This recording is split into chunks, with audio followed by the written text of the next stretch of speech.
The top-rated pitchers in the game, new and old, are put on display season after season to be judged against one another. Those who excel in the postseason are placed on the highest mantle. Madison Bumgarner has put himself into an exclusive bunch, and he himself is a giant reason why they are the current defending world champions.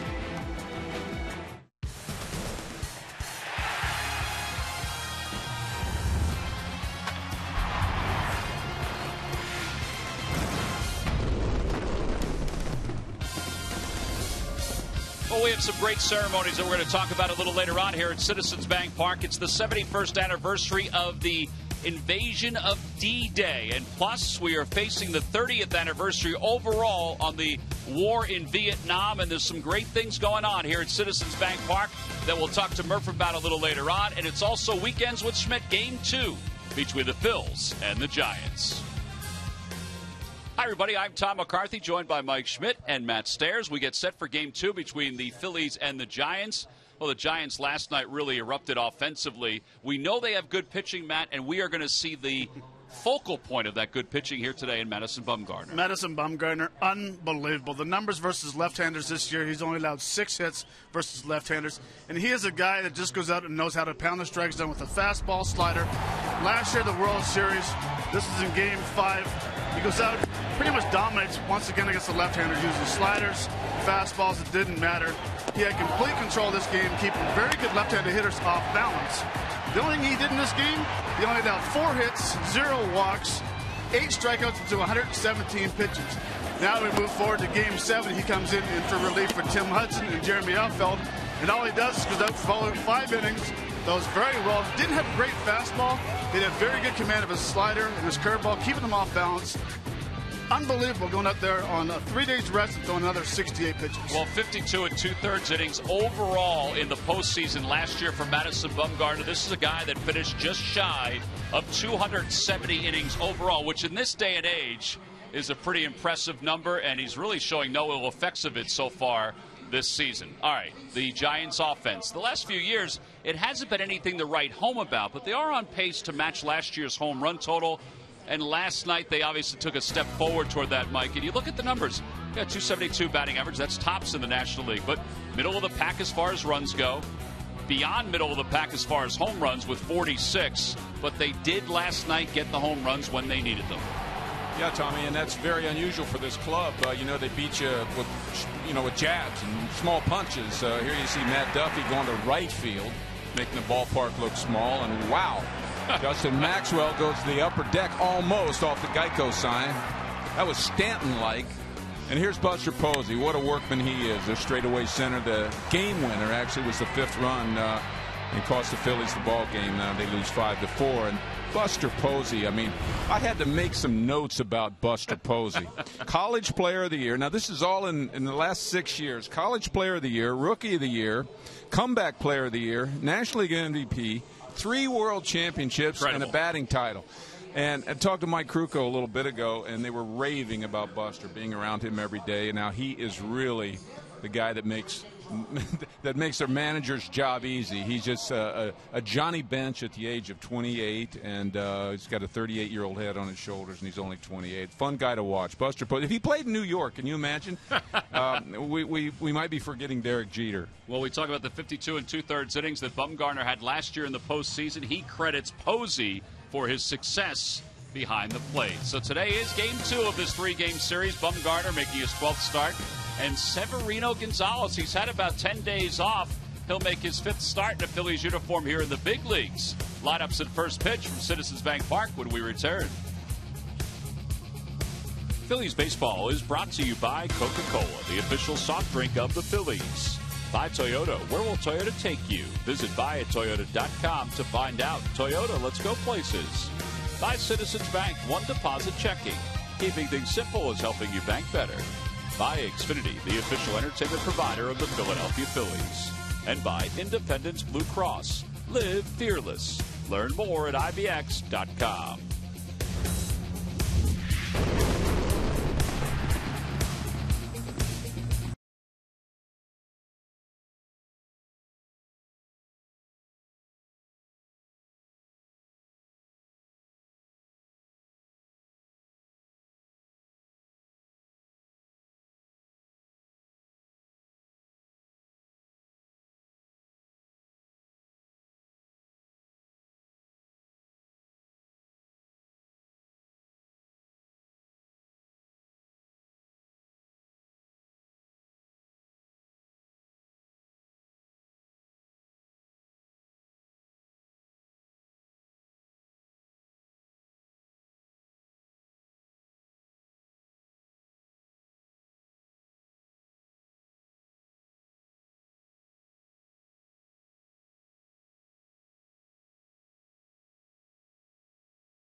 of a 3-game series.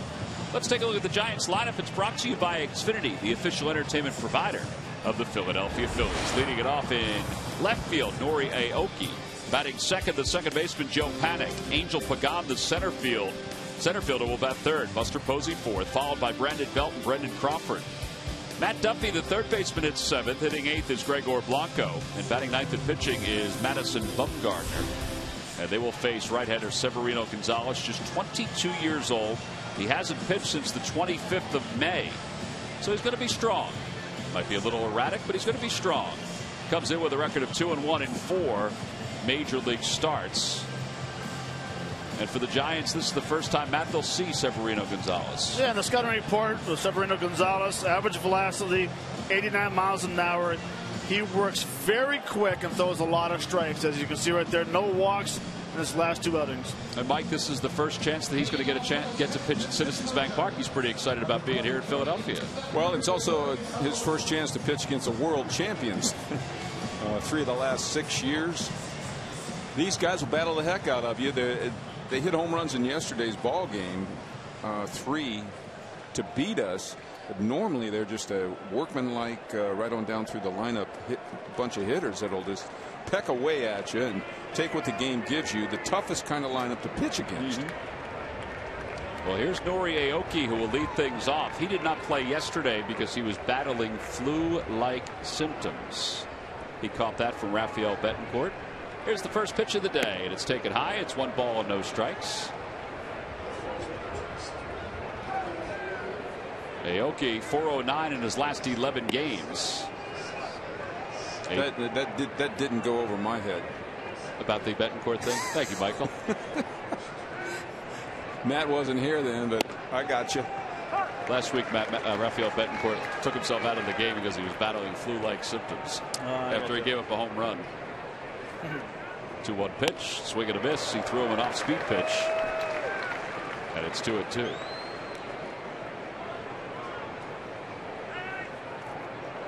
Fourth year in the major leagues for Aoki, coming over from the Japanese professional leagues. The ball hit him. It did, right in the shin. And Severino not pleased about that. All right, guys, it's time now for our Nissan keys to the game. Well, first key for me is the righties have to do the damage versus Bumgarner. Lefty's got 6 hits this year, so righties go and get them. Mine was, watch rough. What is it? Rough. Go rough, go. Go rough, go. Mine is Darren Ruff's in the lineup today playing first base, and I still think Darren Ruff needs to be part of this offense. At some point, we need that, someone to help Franco from the right side, hit with some power. So let's hope Darren Ruff has a good game today. I think he should have gone with rough instead of go rough, go. Here is Joe Panik, and he takes a strike, 0-1. I think he used both of them already. So you had him covered. Paddock was 2 for 4 last night. He's hit in 10 consecutive games for the Giants, who had lost 5 straight before yesterday's win.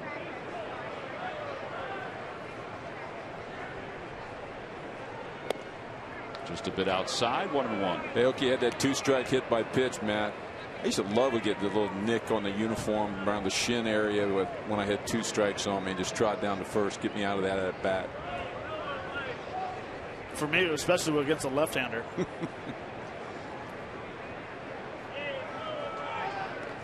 Aoki has stolen 12 bases this year. He's been caught 5 times.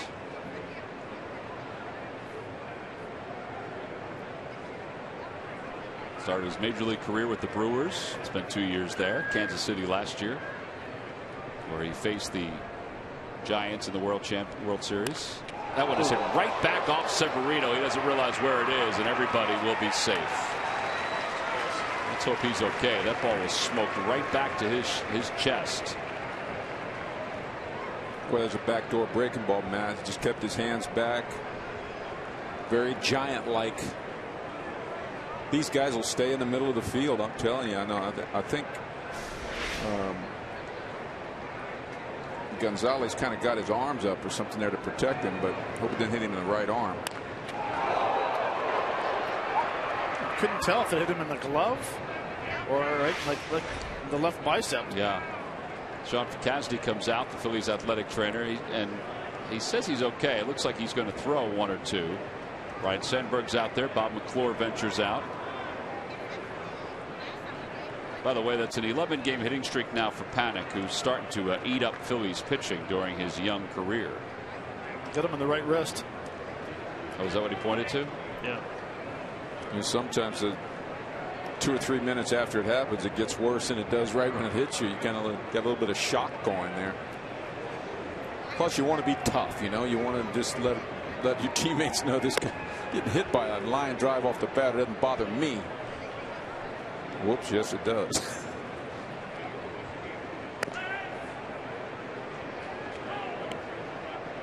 He should be fine. Yeah, the second one was better than the first.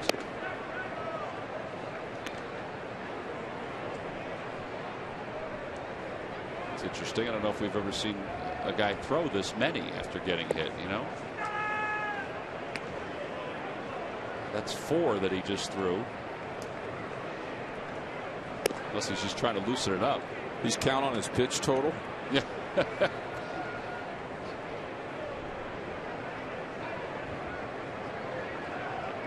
Well, they're going to let him go. And obviously we'll keep an eye on it too.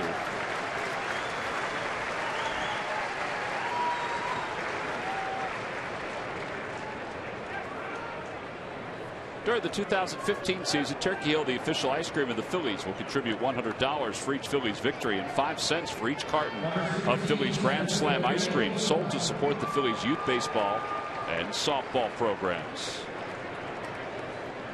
All right, so the Giants now with runners on first and second and nobody out. And here is Angel Pagan. Pagan has hit in 3 straight. Well, you saw from the bottom number on the graphic on his season totals, he has been struggling in his last 30 at bats.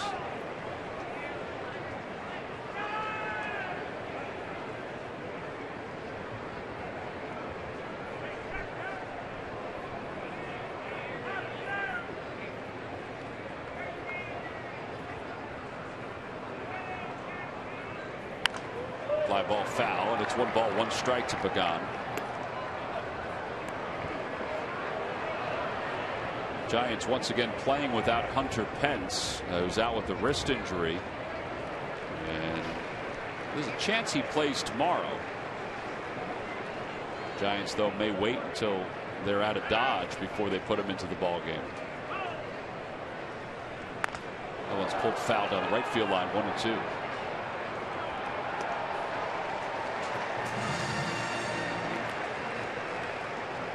In Angel Pagan's Mets days, he was never a 3-hole hitter, was he? No, he was more of a leadoff. Leadoff or second hitter. But with Pence out, I guess they're just trying to bide their time. That one's pulled to the right side. It'll be into right field, a base hit. Aoki around third, heading for home. The throw by Francoeur sails over the head of Ruiz, and everybody moves up the base. The Giants lead it 1-0. Where do you want to start, Matt? I'll start by saying that's an excellent at bat by Pagan. I was wondering on the 1-0 fastball why he fouled it off over their dugout. I think, you know, it's an at bat where you need to pull the ball to advance the runners, which he ended up doing perfectly. Now you can take over here. And I'll start with Roberto Kelly doing a nice job of sending Aoki to home plate, and then we'll hit the area where Frenchie knows he has to calm the throw down and hit his cutoff man and make a better throw. Yeah, they do not give Jeff an error. They just say that the runners advanced on the throw. So now Buster Posey's up with 2 in scoring position, and the count is 1 ball and no strikes. It's not starting off good for the Phillies right here. No, considering that Madison Bumgarner's the pitcher, he now has at least a 1-0 lead to work with. What is that saying? Out of the frying pan and into the, out of the something and into the frying pan. Out of the fire and into the frying pan? Is that what it is? Out of the frying pan into the fire. Oh, okay, good. Thanks, Matt. Out of the fire into the frying pan? Out of the frying pan into the fire. It looks like Well, he threw him a 2-0 fastball, but it's not where you want to be with Buster hitting with men on second, third, and nobody out in the first.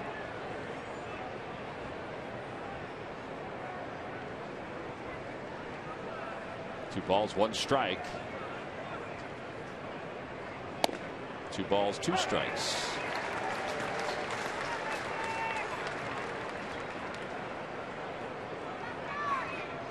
You got to believe Buster Posey was not looking for a 90-mile-an-hour fastball right down the gut of the home plate. Yeah, I was just going to say, why does he want to go to 2 strikes in this situation, similar to last night's first at bat? Outside, 3-2. Now, I don't want to give up any of his trade secrets, but Mr. Krukow and Mr. Kuiper told me today he is a 100% guess hitter. Really? Yep. Now, we'll expound on that a little bit later when we have time, but he's one of the great hitters in the National League, and he guesses every pitch. Foul tip, and there's a strikeout for Gonzalez. Maybe he was guessing curveball. By the sound of it was. Wow. I mean, this is a fastball right down the middle, and that is definitely a swing where you're sitting off speed. Yeah, either that or he was trying so hard, he was trying so hard to force it to right field, it went right by him. Same thing happened last night. Jerome Williams got him out in the first inning with men on first and third and 1 out. Right. But he ended up winning the game with a home run. Well, now Brandon Belt's the batter. 301 hitter, but he's 0 for 14 here at Citizens Bank Park. Pitches down and away, 1 ball, no strikes. Tell you what, if Severino can get out of this thing, that's a serious momentum swing. Oh, yeah. Momentum change.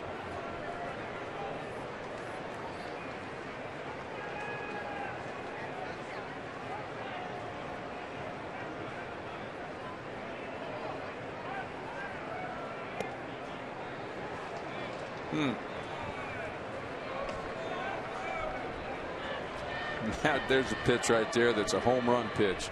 Just sort of a little soft breaking ball hanging right out over the plate about belt high, and the umpire calls it high.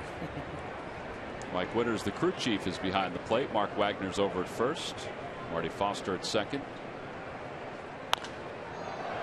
Sean Barber is over at third base. Mike Malinsky, who was the home plate umpire last night, was hit in the chest protector with a ball. He went down, got back up. As it turns out, he cracked some ribs, even with the chest protector on. It almost looked like he got to the side of his ribs. Yeah, past the chest protector. Yeah, just to the left of it. 2 balls, 1 strike down to Brandon Belt. Fly ball right center field. Revere will get to it. Runners will tag. And it'll be 2-0 Giants. Sac fly for Brandon Belt.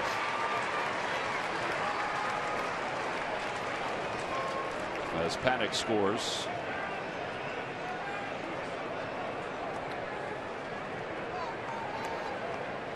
That's good hitting by Belt. It's a 2-strike contact. Make sure you get the ball in play, get it out deep enough to the outfield to score a run.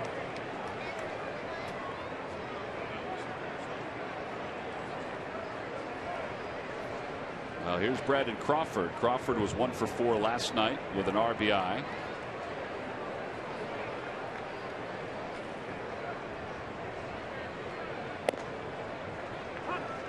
No balls, 1 strike. Pesky little hitters just keep coming at you. Yeah, Crawford has 8 home runs this year, which is only 2 away from his career high. A little different approach to hitting this year for him.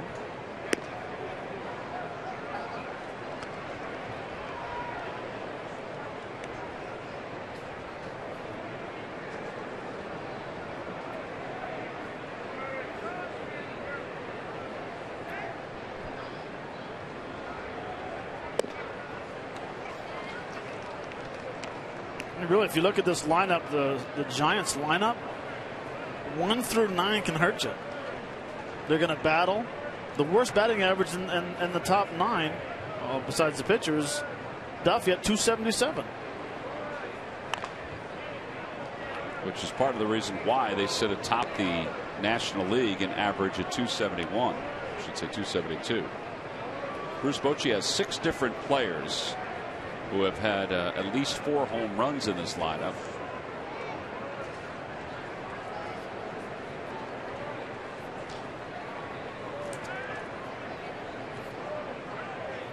Two balls, 2 strikes. And he hit a second batter that he's hit in this inning.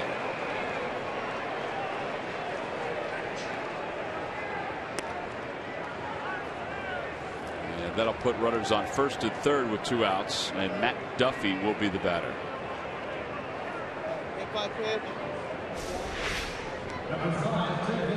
Another cutter.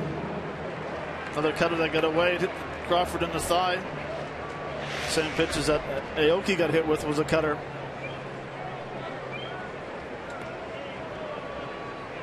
Well, Matt Duffy showed us last night very comfortable going the opposite field. Lined the ball right out of this ballpark to right center last night. Lays off the first pitch. It's 1-0. And watch his style of hitting there. He kind of is. It's almost a little bit of an old school approach to hitting. Doesn't have an open stance like a lot of great majority of hitters nowadays. Or at least after his stride. He does have a slightly open stance, but watch how he closes that front shoulder down on home plate. Almost dives in there a little bit. He dives in and looking for the ball middle out. We were talking about that last night, how in this day and age, there are guys that have that open stance, sometimes more open than that, who don't stay open. They close it up. Well, that's what it's designed to do. I mean, you start with both eyes on the pitcher. You never get caught with only seeing the pitcher out of your left eye if you're right-handed. But generally, you pick your foot up and go to where a normal stride where would be if you had a closed stance or a straightaway stance. I don't know. It's just a trend, Matt. I don't know when it started, but almost 90% of hitters nowadays have open stances. I'm a fan of it. I like the open stance. Runner goes. Pitch is fouled away. It remains 1-2. This is a 31 pitch top of the first inning for Severino Gonzalez. 31 pitches and a sore wrist. Yeah, you wonder how that wrist, if there will be more issues with it as the day goes on. I guess Dustin McGowan would work as the long man today.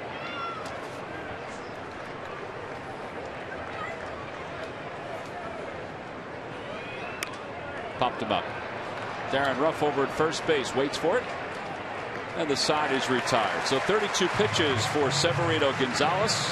He hit a couple batters, allows 2 runs. Middle of the first inning. The Phillies coming up down 2-0 against Madison Bumgarner.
Had a solid year overall, won 18 games for the Giants. He's ready to go to work and has a 2-0 lead. Let's take a look at the Phillies lineup. It's brought to you by Xfinity, the official entertainment provider of the Philadelphia Phillies.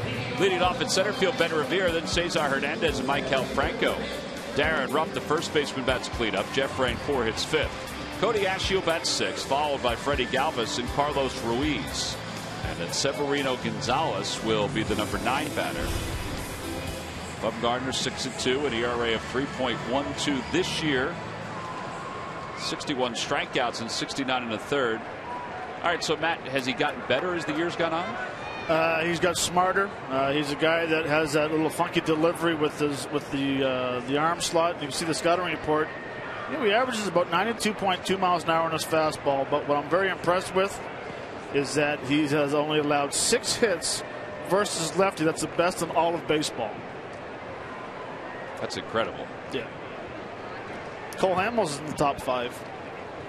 Well, here is one of those lefties, Ben Revere. And Ben takes low. 1 ball, no strikes. Revere hitting .270, no home runs, 16 runs batted in. 1 for 3 last night with a base running mistake on a fly ball to right center field off the bat of Jeff Francoeur. Talked to him about it today. He said, I had that base stolen because I didn't think he was going to swing. All of a sudden I was at second base, and then I was a step past it, and I just didn't touch the bag. Slaps that one to left center field, and Pagan was shaded that way. He makes the catch, and there's 1 out.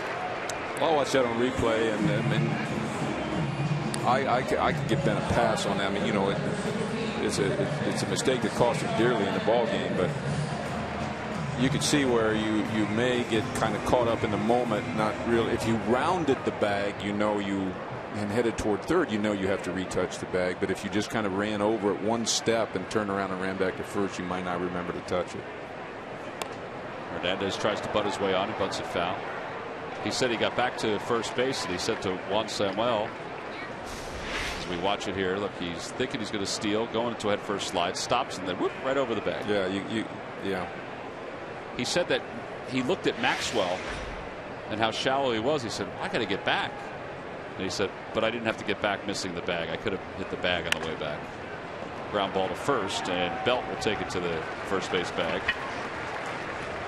He said he got back to first base, and he said to Juan Samuel, he goes, what's wrong? He goes, he said, you missed second on the way back. And that's all he said.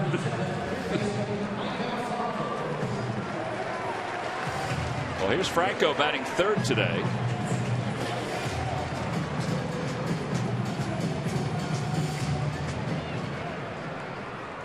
Franco hitting .241, 5 home runs, 15 runs batted in.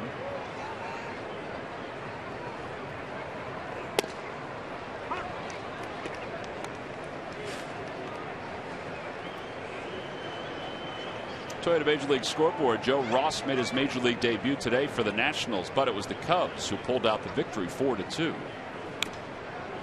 Joe Ross is the younger brother of Tyson Ross, the starting pitcher for the Padres. And Ross, they lifted him from Double-A, and he went 5 innings, pitched pretty well. But Jason Hamill pitched better for the Cubs. We're talking about Bumgarner's cutter. Franco just hit that off his back ankle. His right ankle. Chops that one toward the hole, backhanded by Crawford, and Bumgarner has an 8-pitch first inning after his team gives him a 2-0 lead. 1-2-3 go to the Phils. We'll go to the top of the second here in Philadelphia.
Citizens Bank Park will receive the Ken Giles T-shirt, compliments of International Brotherhood of Electrical Workers, Local 98. Tickets can be purchased right now by going to Phillies.com.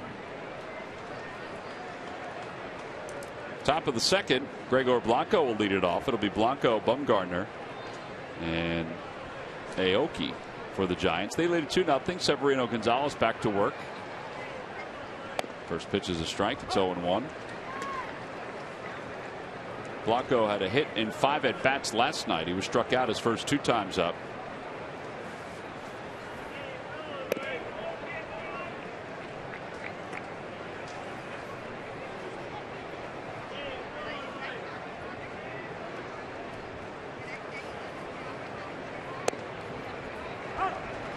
It's a good location, good speed, 87 on a nice 2-seamer.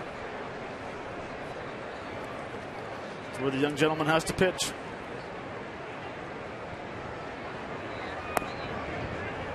Drops that one a little low. It's 2-2.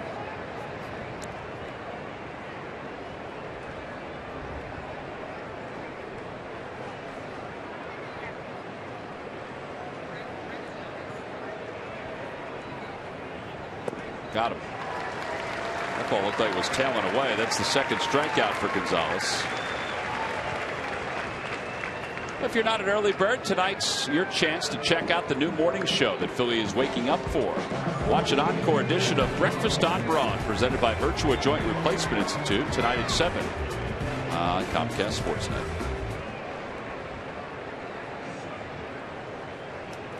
Well, here's Bumgarner. You got to be careful with him. Hence a slider first pitch, huh? He's got a home run this year against Clayton Kershaw, of all people. Didn't he hit 2 grand slams last year? Hit 2 grand slams last year. That's a pretty good hack right there. A hanging breaking ball. He has 7 career home runs, although he's just a 163 hitter, but 7 career home runs.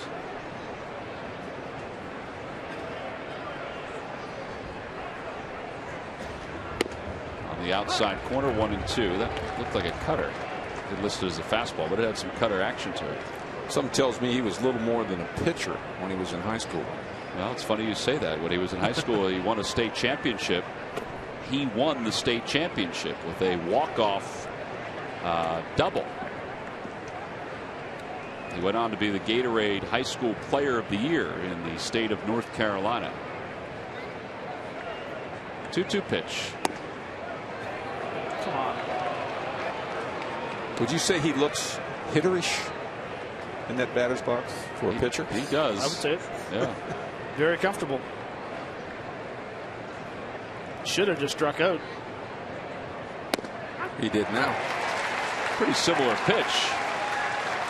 And look, man. Home plate umpire it's got the opposing pitcher arguing about a call. Now that's better be careful. Let's see, the glove is. Oh, that's a good pitch. Right down the middle. Yeah. How about he's saying right now, well, you better give me that pitch. Mike Winters probably said to him, you don't throw anything down the middle. Here's Aoki. 0-1. Giants went to the White House on Thursday to see the president for the 3rd time in the last 5 years. Aoki was part of the Royals last year, the team the Giants beat. He was asked, well, what are you going to do? He goes, well, I'm going to go. I'm going to wear my American League Championship ring when I go. He said through an interpreter. He said, why not?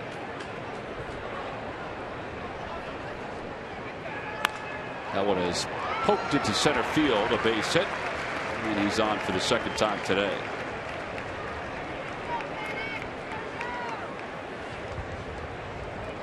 Well, that's what pesky hitters do right there. Been on base now twice in a game, hit by a pitch, and just a little poke single right back up the middle with 2 strikes.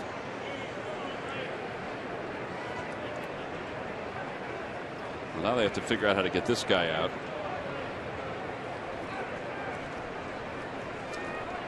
Who is 9 for his last 15 against the Phillies. in 5 games here in Philadelphia.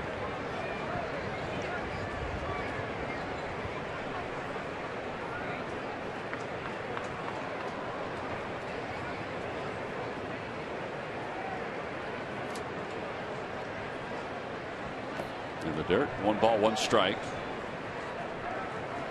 You know, one thing I could never understand with 2-out hitters is why do you step out and look for signs down at third base? I'm with you. Way. Of course, you know they're trained as young hitters to always acknowledge their third base coach. To the point where it becomes habit. But I mean, there are times when there's no reason to look that way unless it's habit. 3-0, yes. But I mean, Joe Panik just took a first pitch strike and then he steps out and looks for a sign.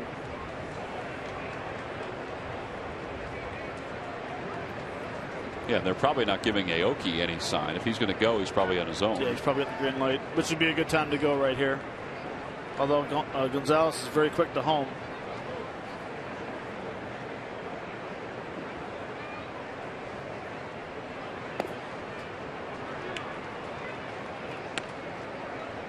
Yeah, you're exactly right. I mean, I would definitely take off. You run Panik out of a 2-strike at bat. You got him leading off the next inning. If you get thrown out, and you're in. If you don't, you're in scoring position.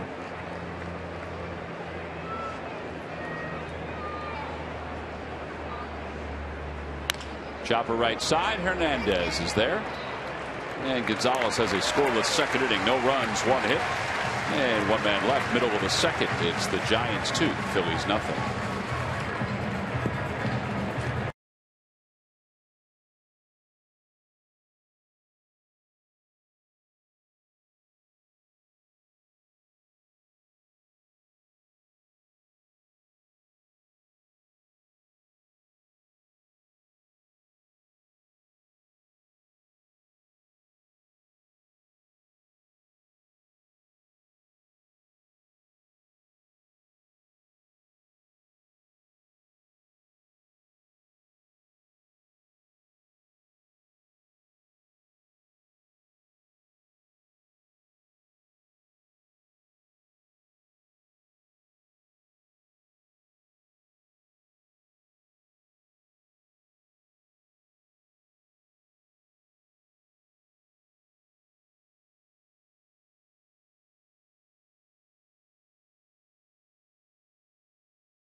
Take on the St. Louis Cardinals, and all men 15 and older will receive that cap right there that Charlie is wearing.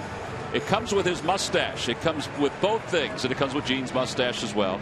It's the 1960s Phillies cap, compliments of Chevrolet. Tickets can be purchased anytime by going to Phillies.com. Mike Miller, even his squash it fits, huh?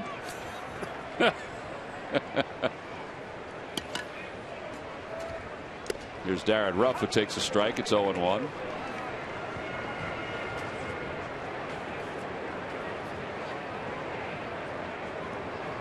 Rich has got his on down in the dugout. It's always good. You don't know what the sun's going to do here today, but make sure you're covered up. Ball's hit fouled on the third base line. It's 0-2. We're showing you all our camera operators, the best in the business. Make sure you say hi to them when you walk by them here at Citizens Bank Park. There's Dean. He's over the third base side. You can say hi to him anytime. That one's pulled toward third. A fair ball right over the bag down the left field line. Rough. No. Well, he's out trying to stretch it from a single to a double.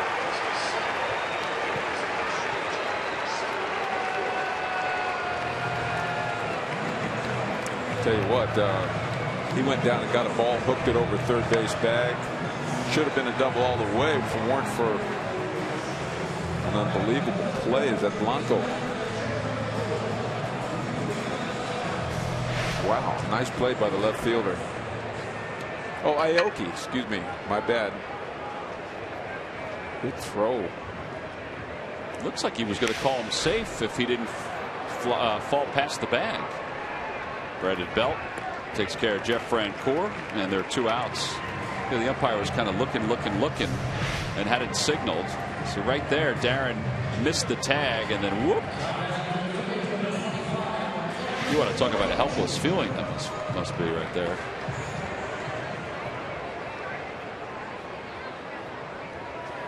Well, it took a lot of things to happen right for them to throw him out. I mean, Aoki did a nice job getting to that ball. As Mike said, that ball took a great bounce for him off that wall. He played it very well. Yeah, I guess, Matt, you can answer to this, but you can tell when it goes over to the third base bag, the angle that it goes over, if it's going to, catch the stands, the railing in front of the stands, or go down into the corner. And that one had stands written all over it when it went over the bag. Here's Pagan fighting the wind, comes in to make the catch. So a 6-pitch second inning for Madison Bumgarner. All 6 pitches were strikes. He's thrown just 14 to get through the first 2.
Trivia question. Log on to Phillies.com. Go to the fan section for all the information. And please submit your answer on the subject line.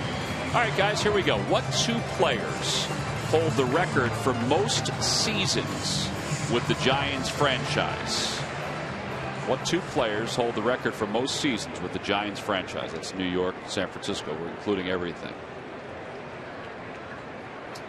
The answer will be revealed a little later on. We start the top of the 3rd. Angel Pagan will lead it off. It'll be Pagan, Posey, and Brandon Belt. Severino Gonzalez delivers strike 1. It's 0-1. Well, I guess the wrist is okay.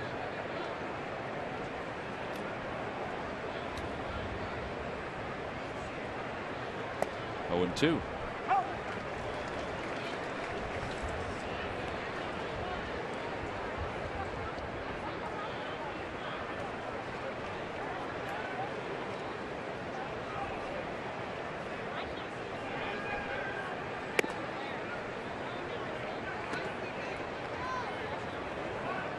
You guys thinking about the answer to the trivia question? Yeah, I think I have 1. Yeah, you do have 1. Okay. 1-2 pitch.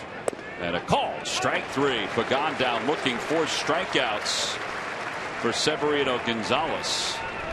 And 1 away for Buster Posey. A few words for Mike Winters. Well, as we talked about earlier today, this is our Salute to Veterans Day here at Citizens Bank Park. Great ceremony going on before the ballgame. That gentleman right there served in World War II. And there were members of the different branches who were honored in front of the Phillies dugout.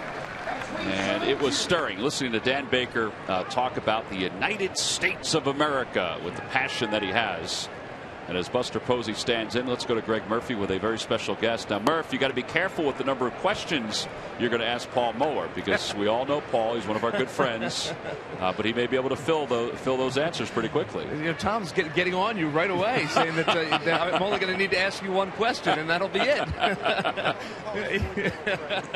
Say hello to Paul Moeller. He is the president of the Tri-State Toyota Dealers, as Buster Posey gets a base hit. Roller to Cody Ashley. And, you know, Paul, we saw such a moving ceremony on the field today. And, you know, it really kind of put the focus back on where it should be on a day like today as we remember D-Day. And you guys at Toyota have such a terrific program, hiring our heroes. Tell us a little bit about that. Well, it is. It's a national program that Toyota's gotten behind, and they've hired, we've hired 6,800 returning vets so far. And so far, we've had 600 Toyota dealers that are actively signed up and involved in the program. You know, when you stop and think about it, you look at the numbers, the rate of veterans getting hired under the age of 25, their unemployment rate is much higher than the national level. And that's something that you guys recognized and said, this is unacceptable. It's unconscionable. And it shouldn't be. I mean, these are people that obviously can take direction, have training, are willing to work hard, obviously, by where they've come from, and they need to be given an opportunity, and they should be given I don't want to say preferential treatment, but they deserve it. They earned it, and that's how we feel about it. There's a program that we're going to put up a website where veterans can go and kind of get their resume in order and kind of, you know, learn how to go and apply for some of these jobs. But you were telling me earlier that, you know, for some of them, just kind of applying their skills that they had in the armed forces. Now, how does that translate into the real world? Absolutely. I mean, some of them obviously did things that don't work in the real world, but a lot of them did. And as I said, they're obviously able to be trained. They're dedicated people. They recognize how to take instruction and how to learn to do things. And it's a tremendous asset that is so underutilized. It's a shame. As the president of the Tri-State Toyota dealer, I know that you're very involved in this program, but we should point out that you're a veteran yourself. You served in Vietnam, and I would imagine that makes it just a little bit even more special for you. Absolutely. I mean, it means something to me, and the fact that, quite frankly, I have sons that didn't have to do that, and grandsons that I hope never do. It's a big deal to me, and it's near and dear to my heart. Well, we want to get the word out about the program, hiring our heroes. It certainly is a worthwhile cause. Thanks to Toyota. Thank you for your service, Paul, and thanks for always being around here at the Phils. And I'll give Tom a hard time when we get back there. So we get back into the booth, okay? Thank you, my friend. Have a great day. All right, guys, Paul Moeller, we'll send it back to you. Oh, he knows I love him. He's a great guy. He's a real good friend of the Phillies organization, too. Yeah, and he looks great. Paul, you look great, man.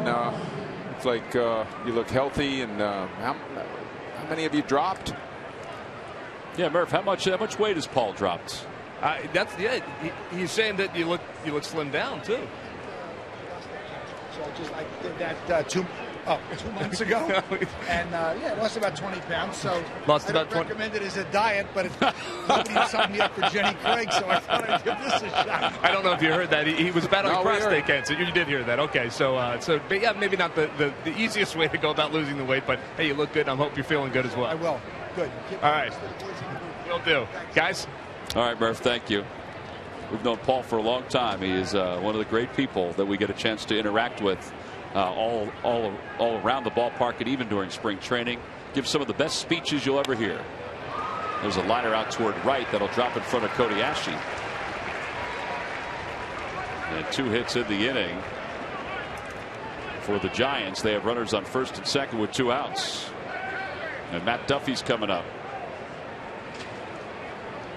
We're over here grinding on this Giants stump question. If you wonder where we went. Well, you're halfway there. Well, that's pretty obvious, but since you mentioned that it has to do with the New York Giants as well, you got me thinking who the old timer could be. Well, you're headed in the right direction. That pitch is low to Duffy.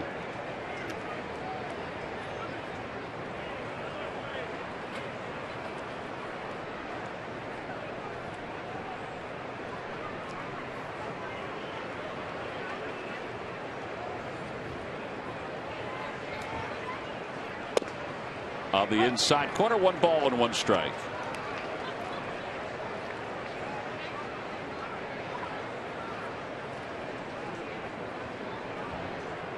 Duffy popped out to Darren Ruff his first time up. He's 0 for 1.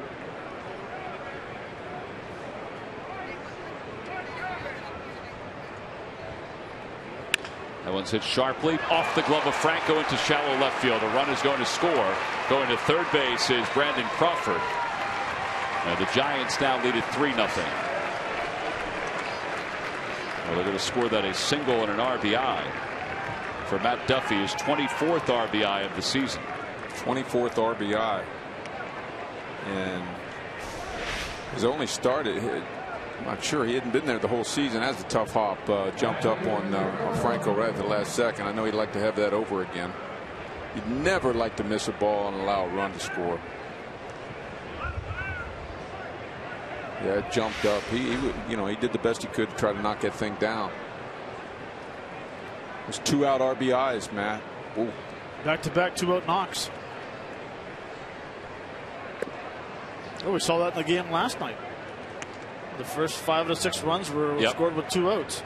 We're showing you, I mean, they're showing you exactly what makes them world champions here. And they're just tough hitters. They don't have any real big stars in their lineup, except for Buster, but they will peck you to death.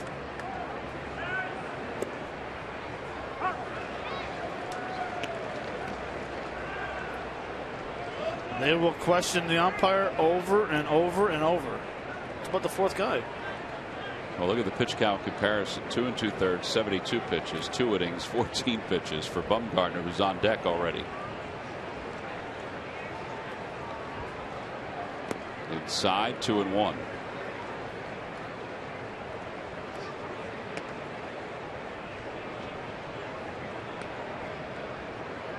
Got to pitch a little careful here to Blanco with the pitcher on deck.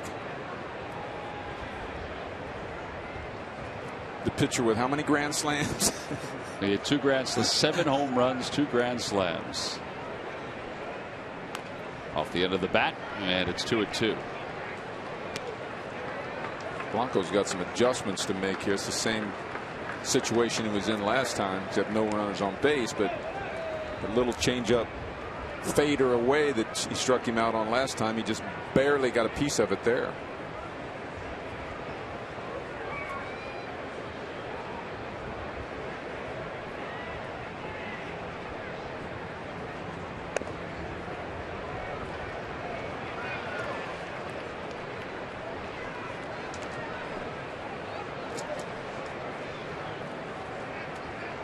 Crawford's at third base. Over at first base is Duffy. Ruff's going to play behind him.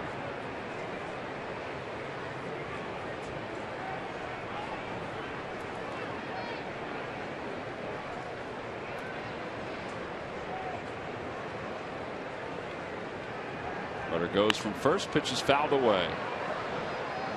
And we'll do it again. Today's game is also available in Spanish. Just use the SAP button on your television or change the language through the menu on your cable box. I know we've had this discussion before, Matt, but I'm always amazed at the old baseball, what do I call it, an axiom or whatever you want to call it, but there's a runner on first, so you pitch to the 8th hole hitter. If you just let the runner steal second, then you'll walk the 8th hole hitter. Exactly. And get out of the inning. But you won't do it if someone's on first. Yeah, really. Doesn't make sense. Sometimes you got to throw some of those pages the book balked. at. And he did balk, and a run will come home, and the runner will go up to second base. 4-0 Giants on top. Started, stopped. So Crawford scores. Gets the sign, starts, stops, goes back and looks for it again.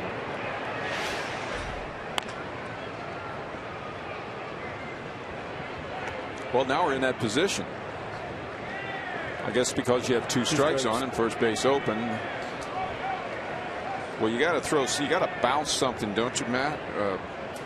You throw that change up. You got to do throw something. You got to throw your crazy. best pitch that you have right now, where you think you can get a weak ground ball or a swing and miss.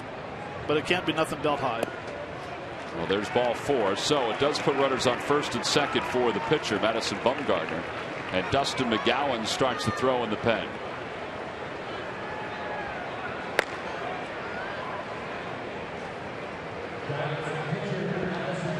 Little visit to the mound. Look at those pitches per inning. 32, 20, and now 26 here in the third.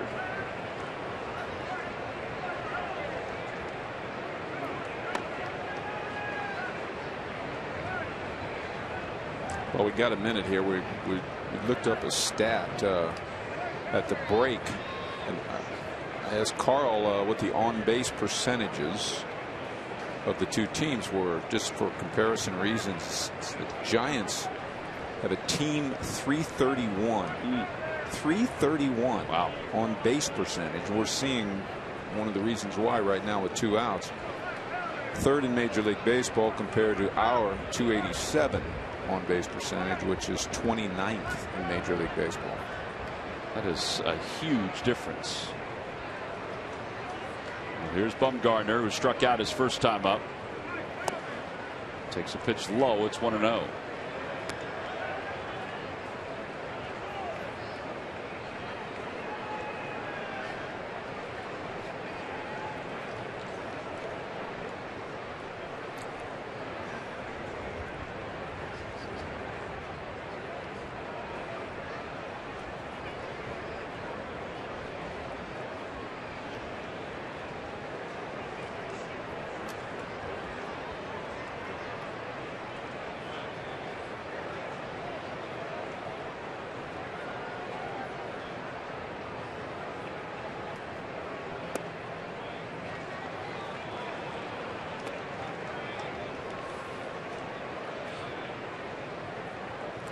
Maybe that little talk Bumgarner had with the home plate umpire worked last time. Maybe.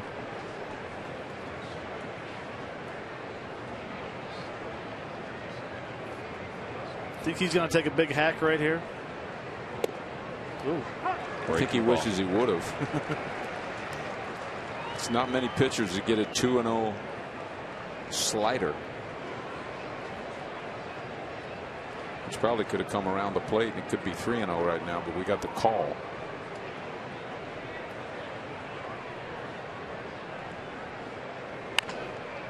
Chops that one over the head of Roberto Kelly. 2 balls, 2 strikes.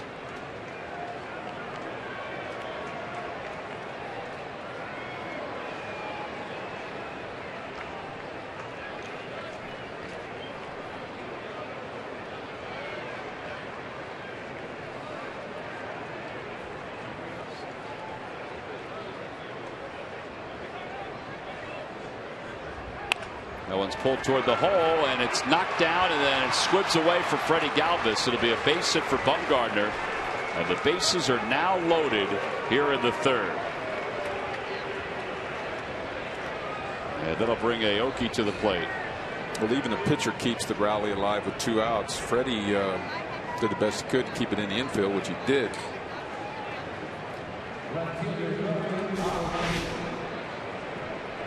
Luckily hit that's off the end of the bat. Yeah. Because Freddie would never got a chance to get over there and knock it down. Ron Sandberg's going to make a change, but that at bat right there. Bumgarner's thrown 14 pitches so far in this game. He has seen 11 pitches while hitting. Oh. That's true. That's right. 2 at bats. Well, a pitching change, and Severino Gonzalez this afternoon is complete. The Phillies will go to the bullpen and bring in the right-hander Dustin McGowan. Phillies trailing 4-0 here in the top of the third with 2 men down.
1960s retro night here at Citizens Bank Park. Will be turning back the clock to the late 60s. Get some ballpark characters, some vintage music. Phillies and the Cardinals will wear the retro 1960s era uniforms. Cardinals Weekend Series, the 19th, 20th, and 21st. Tickets can be purchased by going to Phillies.com.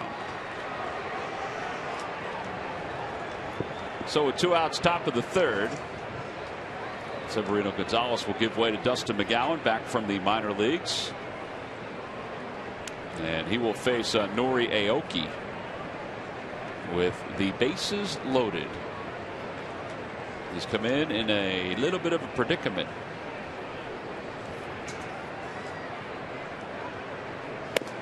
First pitch is upstairs, 1 ball, no strikes.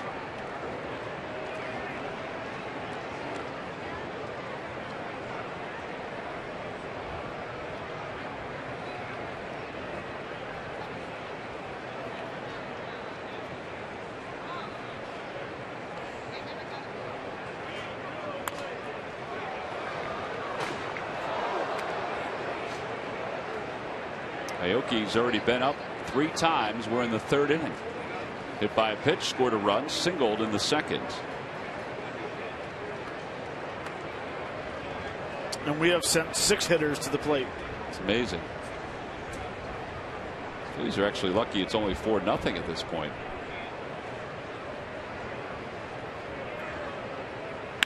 Chopper back toward the middle and into center field, a base hit. Well, now it's going to be 6-0. 2-run single for Aoki. 17 RBIs for the Giants outfielder. And the inning continues. The 9th man to come to the plate in this inning will be Joe Panik.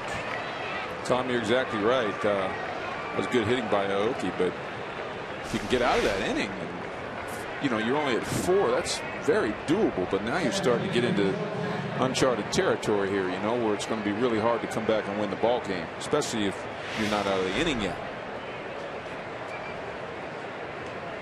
Well, here is Panik. Panik is 1 for 2.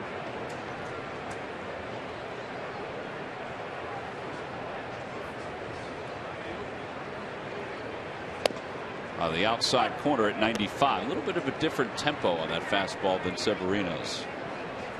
Got some life on it there. Today is actually the 26th time already this year that the Phillies starter does not go 6 innings. And that puts a burden on the bullpen, obviously. Some giddy up for you right there. And that's the 5th straight hitter this inning that has gone on with 2 outs. Belt struck out, and then Crawford single, Duffy single, Blanco walk, Bumgarner single. Aoki singled.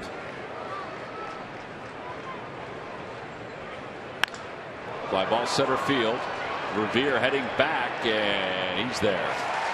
And the inning comes to a close. The Giants bat around in the inning. They score 4 runs on 5 base hits. It's a 37 pitch inning. We'll go to the bottom of the 3rd. It's 6-0. Giants on top.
Jefferson, where health is all we do. Call 1-800-JEFF now or visit jefferson.edu.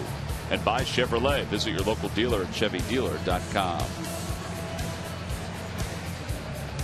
6-0 Giants as we move to the bottom of the third, and the bottom third of the order will come up for the first time for the Phillies. The top of the order for the Giants has been up 3 times already. Severino Gonzalez, who made his first start in 12 days, lasted just 2 2/3 for the second time in his very brief big league career.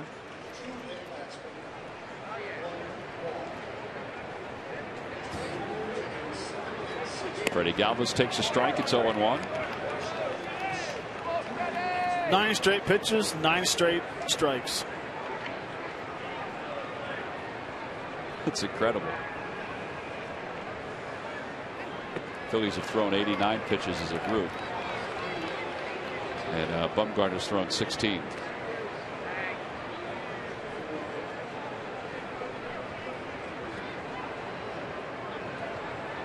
No balls, 2 strikes to Galvis, who is 0 for his last 26. And he chops it foul.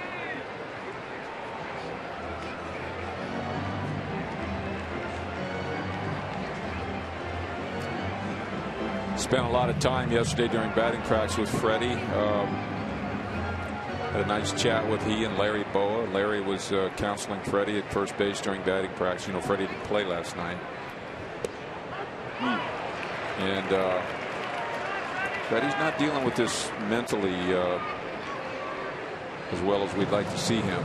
Back in the lineup today, but he's very much down. You know, one of the worst things that might have happened to Freddie was the really hot start, getting all the way to 340, almost 350 for a long time, and you know, starting getting that sense that he's letting people down. You know, because he's struggling so much right now, and he's, you know, back around the 250, 260 mark, I believe, and you know, he feels like he's kind of letting he's taking the burden on himself. That one's hit out toward right center. Pagan will close and track it down.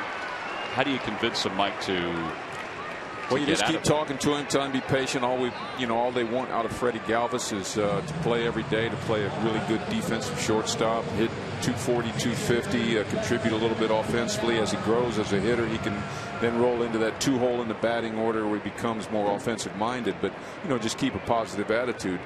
And remember, this is the first time he has played as a regular shortstop in the major league. Right. McGowan takes a strike. It's 0-1. Well, both of you guys have gone through stretches where you struggle with the plate. I mean, what do you do to get out of it? Drive different to the ballpark. Wear different socks, different underwear. I didn't know it was that simple.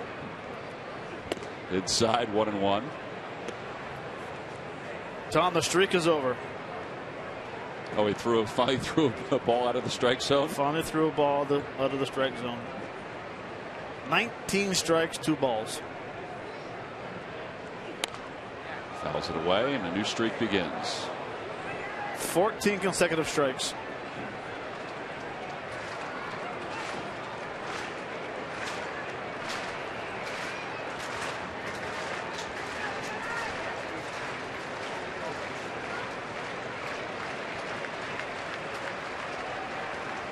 Now the 1-2 pitch. Pops it up foul again.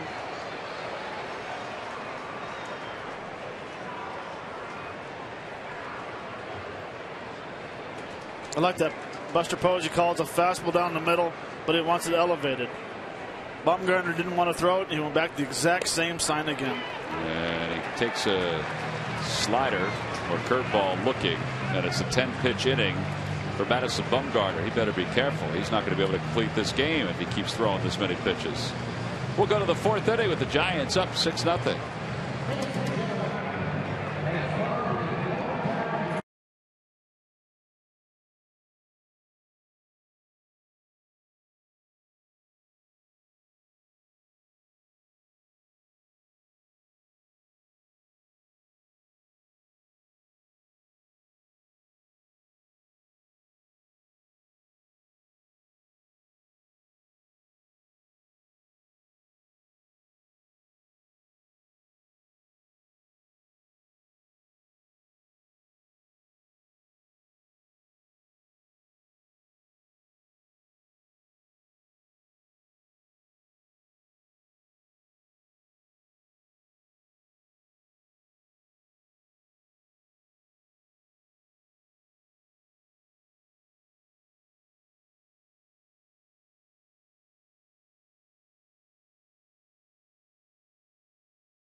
WB Mason are built to withstand the extreme elements.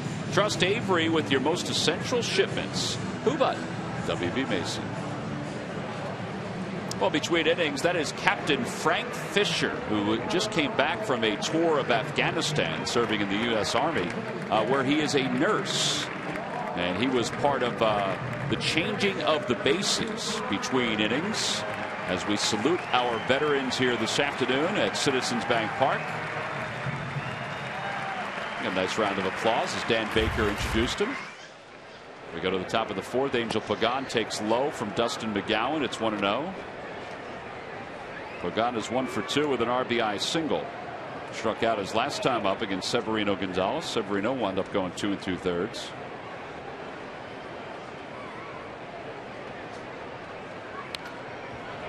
And it's 1 ball and 1 strike.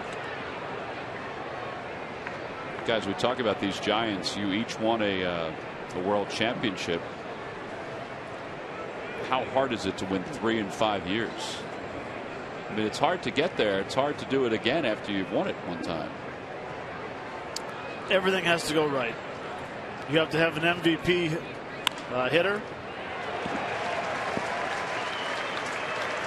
You have to have a Cy Young pitcher on the mound.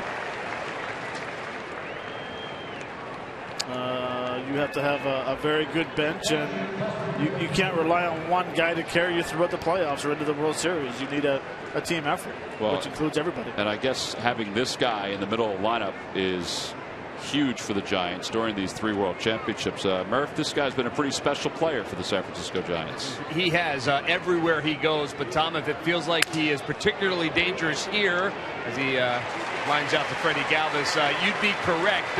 2 for 4 last night, as you know.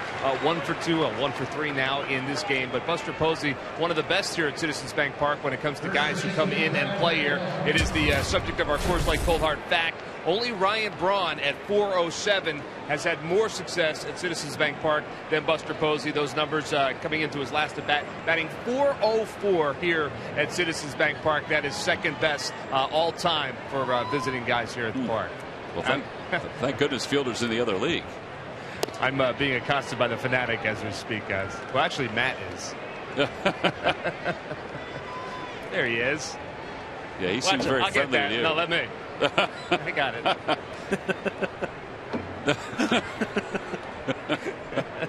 Who lets him in every day? Thankfully they do. 2 balls and no strikes to Brandon Belt. Mike, you guys won the World Championship in '80 and then went back in '83. Did you think, all right, this is going to be easy? We're going to get back there again. I thought we actually had a better chance in '83, but to your question, I mean, they're winning. They won 3 out of the last 6 years, and nowadays it's just not 2 levels of postseason play. You used to win your division and then have the National League Championship Series and then the World Series. That's now true. You got to win another tier in some cases, and they've had to, I believe, win the play-in game. Did they not? Right, they did. That's a lot of pressure baseball. Ooh.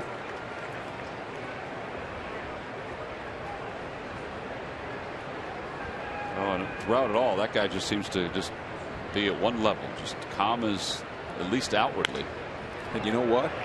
Bruce Bochy, as you guys said earlier today, has not won a Manager of the Year award. Incredible. As a San Francisco Giants manager, even with all the success he's had. Did win once with the Padres, but Giant success, I mean, it's. Looks pretty comfortable sitting there. Sure does. Well, there's ball 4. Well, he's got Bumgarner on the mound and he's up 6-0. I guess that would make a manager feel comfortable. 698 wins with the Giants. Matt, what did you say yesterday? 1649? 1649, yeah, now. He's got to be definitely a Hall of Fame. He's got to be in the conversation as a manager.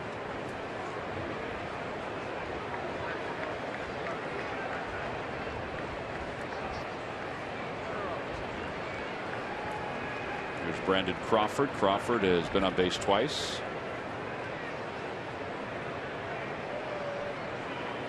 Back toward the box. Second time for McGowan in this inning. He starts the inning and ends the inning with a ground ball back to the box. No runs, no hits, and one man left. Middle of the fourth inning. The Phillies in search of some offense against Madison Bumgarner.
Honda dealers. Hurry to your local Del Val Honda dealer or visit DelValHondaDealers.com. By Xfinity, the official entertainment provider of the Philadelphia Phillies, and by the Quality Plus Sports Stores. Go further. Madison Bumgarner has got a 6-0 lead as we go to the bottom of the fourth inning. And the Phillies will send the top of the order. Ben Revere, Cesar Hernandez, and Maikel Franco to the plate against him. First pitch is a strike to Revere. It's 0-1.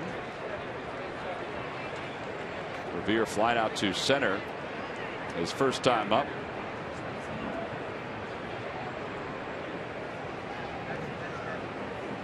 Gets that one sharply past Panic into center field. A base hit. Only the second hit of the day, but it's the second leadoff hit. The last one was Ruff, who got thrown out trying to stretch a single into a double.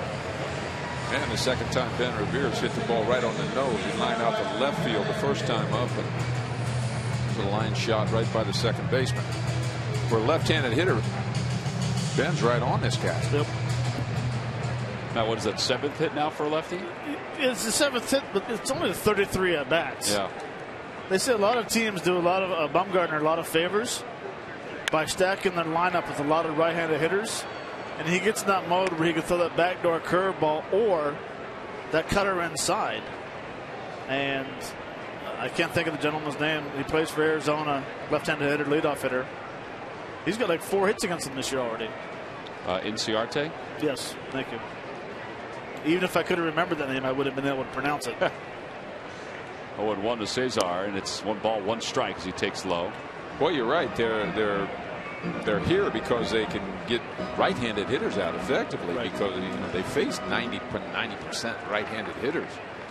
Their stuff is geared to get the right-hander out. It takes a lot away from them when the left-hander walks up there. The ball may have got a piece of Hernandez. Nope, no signal. It gets away from Posey. Revere goes to second, and now they're going to tell Hernandez to go to first base. I'm not sure why he didn't just sprint down to first base. Well, they can review this if the Giants choose to. Front foot. Yeah, I thought it did too. Right there. Yeah, it did hit it.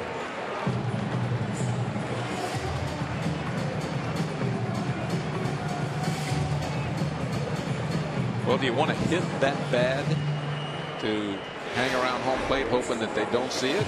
Or do you want to get down to first base? I'm going to first. I might be skipping to first base. Here's Franco, who grounded out to short. No balls and 1 strike. Nice 3-run home run right here. It'd be nice to get right back into the game. 6-3. Absolutely. Because right now it feels like it's about 12-0.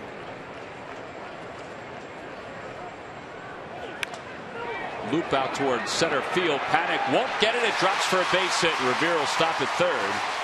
And the Phillies now have the bases loaded, and Darren Ruff is coming up. Well, a home run right here. It'd be nice to see right now to get back to a 6-4 game. Keep adding on.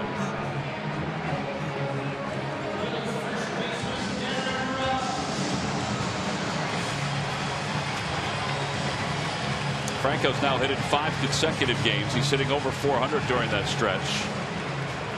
So he's at first base.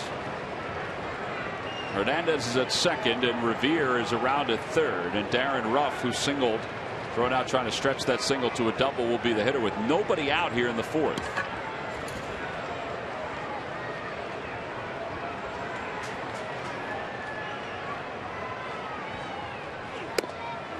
And after a high fastball, he got it up to 94. It's one of the harder pitches he's thrown here today.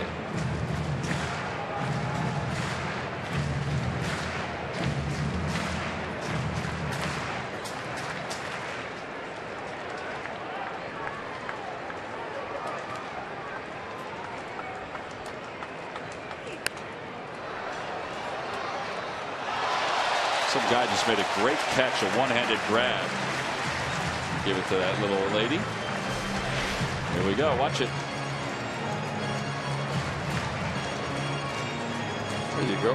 Didn't even spill his. Well, it's a can. Yeah. Didn't drop it.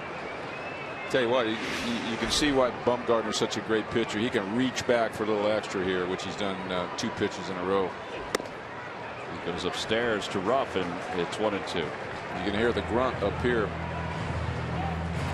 He's looking for a strikeout right now. He's throwing 3 really his best fastballs up in the strike zone, trying to get the swing and miss. Sort of sets up that hard breaking ball down and in.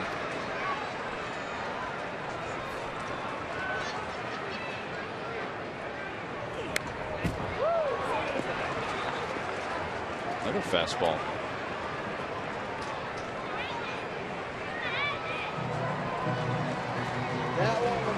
Well, we need him to get one down around the thighs and the knee area for Darren to square it up like he can. I mean, he's a great fastball hitter. I guess the big key in that bat now is laying off the soft stuff.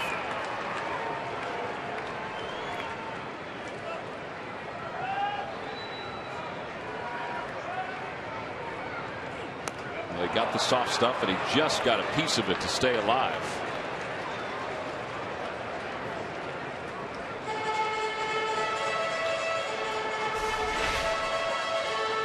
Slow curveball right here.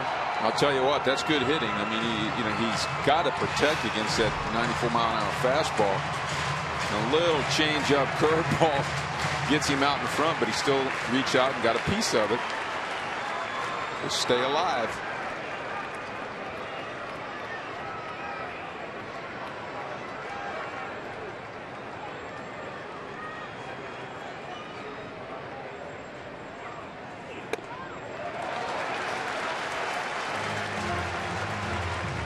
This is the most he's obviously worked all day. He's only thrown 37 pitches. That's because his first 3 innings he kind of breezed right through. 8, 6, and 10.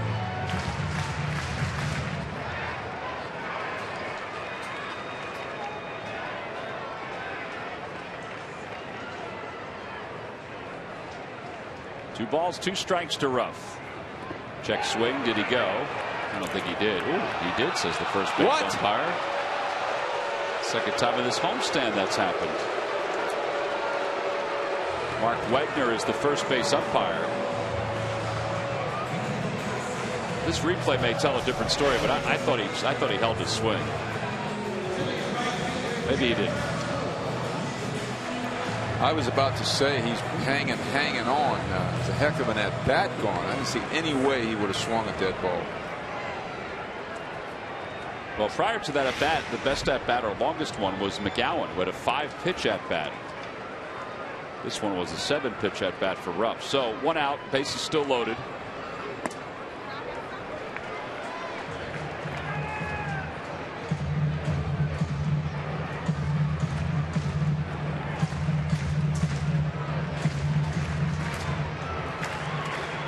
You know what cost him on that check swing was the wrist breaking just a little bit. Yep. You know what I mean? The bat passed forward of his hands just a hair. Whoa. That one's hit well. Deep to left field. Going back. It is gone! Grand slam, Jeff Francoeur! And the Phillies have made it a ball game. They're within 2. It's a 6-4 game here in the bottom of the 4th inning. How about that? Beautiful. Matt, you asked for it, you got it. Got yourself a new ball game right now. A lot of the runs that they got with 2 outs are looming big right now. Second career grand slam for Francoeur. Well, he gets a good pitch out over the plate. Laid off the first pitch was a changeup. You can see that head down, barreled it, and crushed it to left field for a huge grand slam. They made a winner to somebody. Last grand slam was 2006 for Jeff Francoeur. And we forgot to tell John Inferior of Vineland, New Jersey, that he was our contestant in the McDonald's home run jackpot. And guess what? He has now won $100 in the McDonald's home run jackpot. Congratulations, John. I was talking to Frenchie earlier today, and I said, man, are you going to get the barrel out? I said, you were an expensive hitter last night. Broke 2 bats. Weak fly balls to second base. He says, yeah, I have something for you today. And he told me the wood he was using, and he said he has something for Bumgarner. Better wood, huh? Well, you know, the pitch he hit for a home run, the big difference in that and the ones that Ruff swung at were maybe 6 inches in the hitting zone. Yeah. Frenchie's ball got down a little bit in the hitting zone, but low, but, you know, like thigh high right there. And Ruff's fastballs were challenging him more around the letters. Well, after Galvis or Ashley goes down looking on strikes, Freddie Galvis is the batter. He hits it foul. It's 0-1. Galvis struck out his first time up.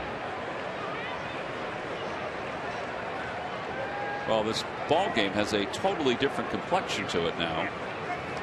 Phillies down by just 2. Oh, how things can change quickly. Isn't that amazing?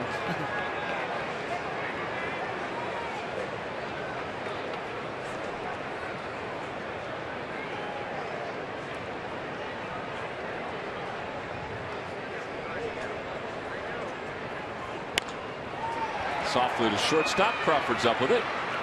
And the inning is over. But the Phils strike for the first time today. A grand slam by Jeff Francoeur. Second one of his career. First one since 2006. He pulls the Phils to within 2. It's now a 6-4 Giants lead.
And it's the Xfinity Fireworks Shows post-game Wednesday, July 1st, Thursday, July 2nd, when the Phillies take on the Milwaukee Brewers. Tickets can be purchased anytime by going to Phillies.com.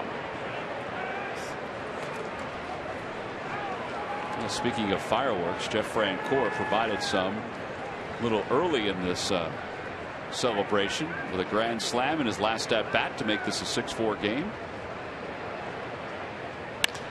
And he'll get the first ball hit out toward him, backing up to the scoreboard, and it is off the top of the wall. Revere backs it up nicely, but Duffy will pull into second with a leadoff double.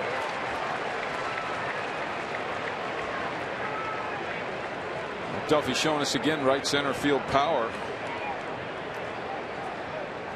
And that's against the traffic. And the wind's blowing in from right to left. Fastball down in the zone, finishes high. Good effort by French. You can see it hit right off the top of the fence. Yeah, Mike Winters was waiting to see if Bruce Bochy wanted to challenge that, but they looked at it and saw the same shot we did. Well, it's a big inning for our team. Shut them down. You know what I'm saying? McGowan, we need a shutdown inning here bad. After the grand slam, making it 6-4, you got a new ball game. You got the momentum in your dugout. You need to get out there and get back in the dugout. And you have the bottom of the order up for the Giants. Here's Gregor Blanco, who scored a run his last time when he walked. He takes outside and high, 1-0.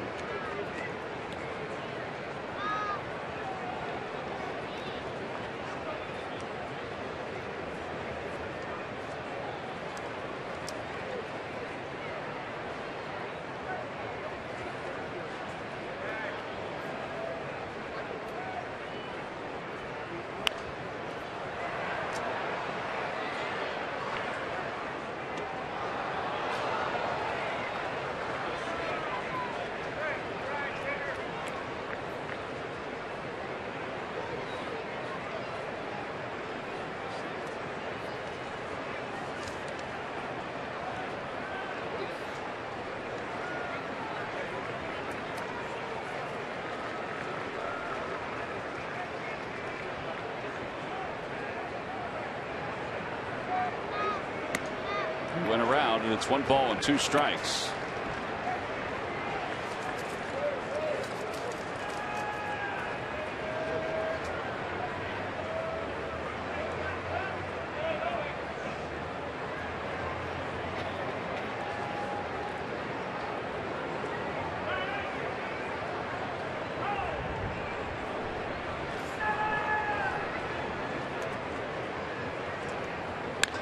Out to left field, right at Kodiashi. Cody has to fight the wind a little bit, makes the catch, and 1 away. It's time now for our Jeep Stump the Fans Trivia Quiz answer. All right, guys, here we go. What 2 players hold the record for most seasons with the Giants franchise? Each, by the way, played 22 years with the Giants. We came out with Willie Mays. Willie Mays is correct. Congratulations on getting 1. Second, we have no idea. All right. Well, my hint to you guys was that he had a son who played in the big leagues and played for the Pittsburgh Pirates. Ott? Ott. Yeah.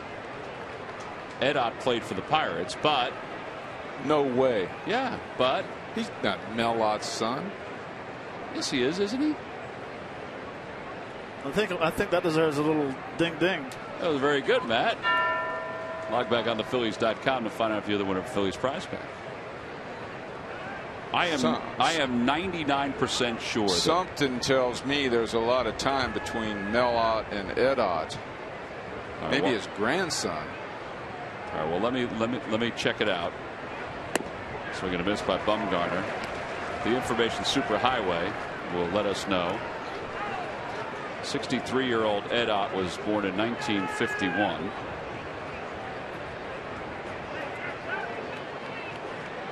You know, how have I never heard that in my 40 years of baseball? Well, if I'm incorrect, I will pop. Not that I have heard everything. Who is unrelated to Hall of Famer Mel Ott.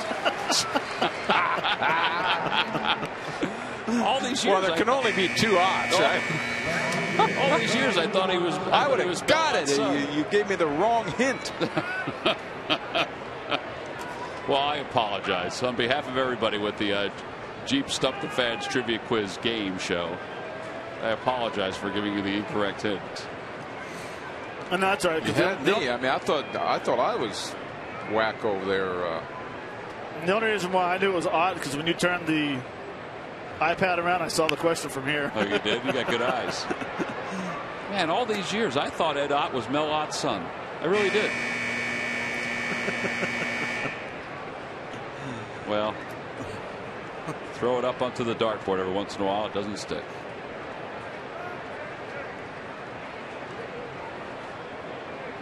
Here's Aoki, who is 2 for 2 with 2 RBIs. He's also been hit by a pitch and scored a run.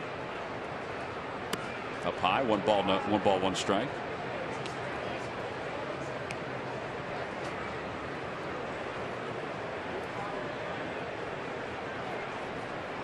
Next time we have Mel Ott as an answer, I'll say that there was a Pittsburgh Pirate player who has the same name as him, but no relation. But no relation to him. What is the National League home run crown trophy called? Or is the National League MVP award? Got to go to the information superhighway again. 1 ball, 1 strike, and the pitch inside.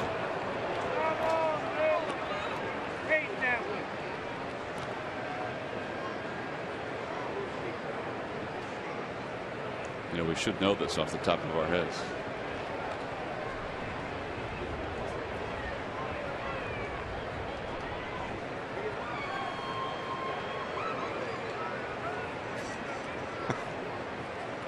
I'm getting there. I'm getting there. Outside, 3 balls and 1 strike. Shows you how bad I am. I don't want to sound braggadocious. I know what you're going to say. I know what you're going to say. I have 8 or 9 of one of them and 3 of the other. I don't know what it says on the trophy. You got to call a friend on that one. You better call Donna and ask her, what does it say on my trophy?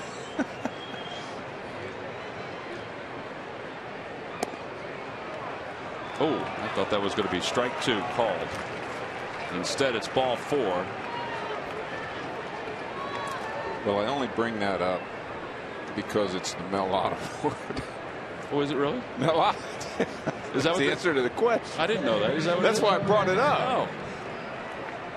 Phillies fans, next time you're looking for great seats or great information on Mel Ott, get to StubHub, where there are no surprise fees at checkout. That's right. On StubHub, the price you see is the price you pay. StubHub, the official fan-to-fan ticket marketplace of Phillies.com. How about I ask Siri? Yeah.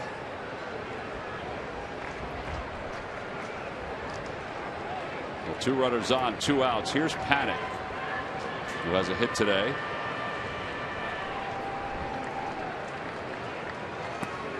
Breaking ball inside. It's 1 ball and no strikes.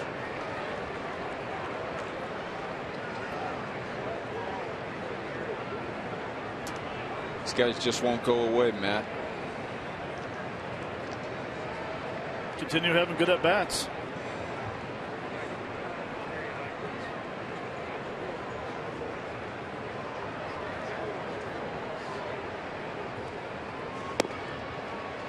One ball, 1 strike. So you have the answer. Yeah, I don't think I ever knew that either. That the home run king in the National League is given the Mel Ott Award. I didn't know that. I thought you were just giving a pat on the back. That was it. That's the only reason I thought of it. Man, that could have given me a whole host of new hints. Out of play again. 1 ball, 2 strikes.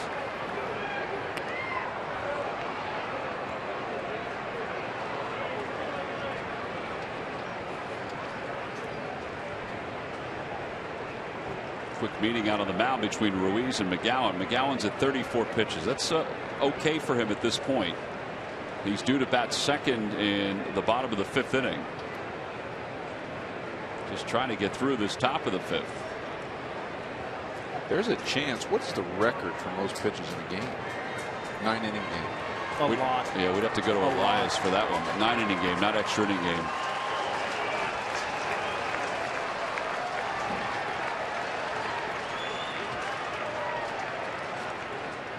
Chopper back towards shortstop. Galvis waits for it, throws over to first in time, and McGowan works out of the jam here in the 5th inning. No runs, 1 hit, and 2 men left. Middle of the 5th inning. The Phillies down by 2 will go back to work when we return.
Against the Crew, watch as they get right back at it. Union Soccer live tonight at 7 over on the Comcast network as they take on New York City FC.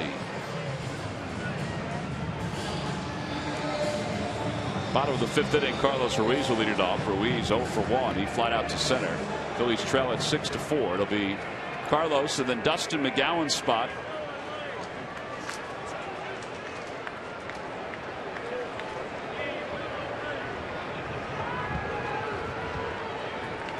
Carlos 7 for his last 18 against left-handed pitching.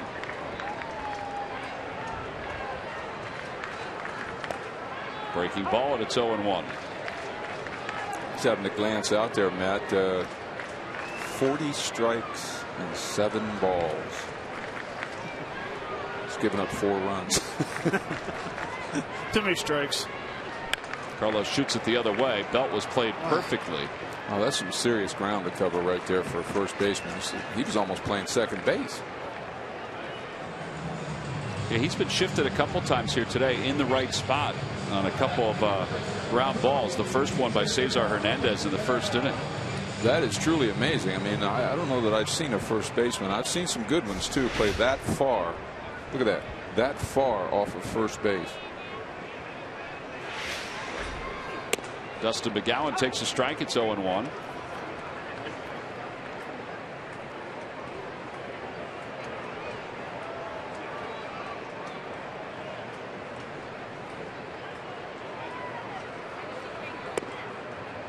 Dustin McGowan probably didn't think he was going to get 2 ABs today when he drove to the ballpark.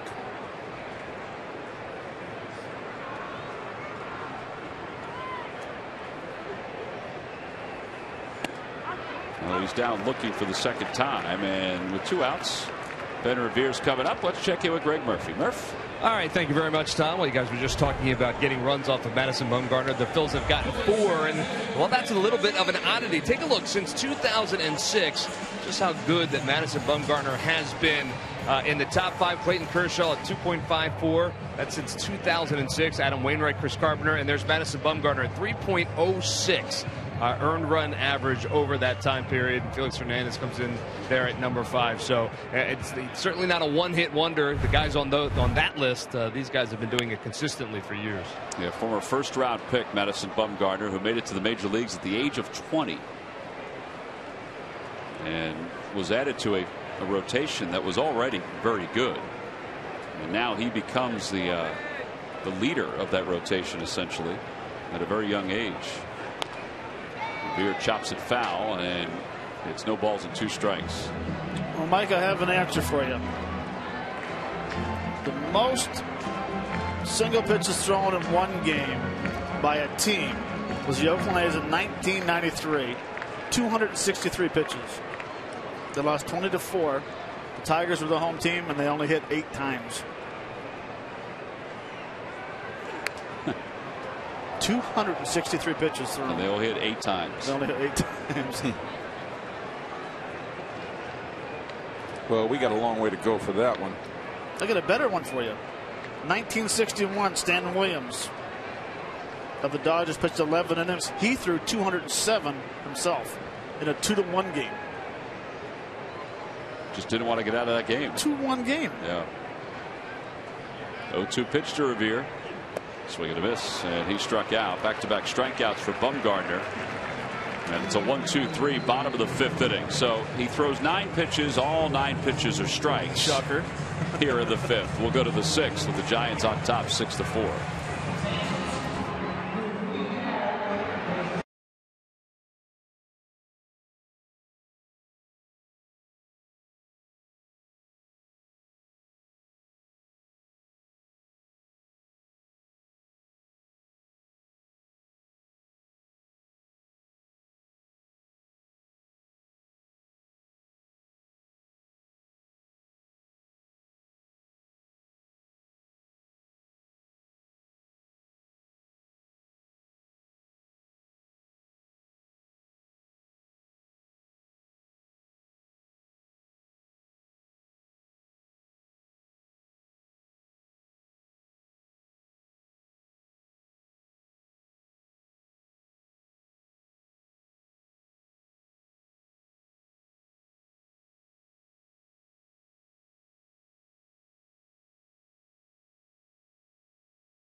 Is swinging his bat into the 3rd month of the season as he did from the leadoff spot a season ago.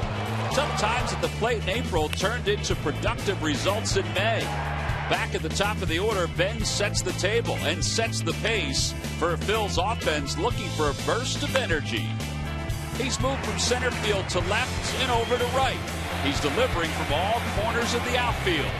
And it's brought to you by Independence Blue Cross.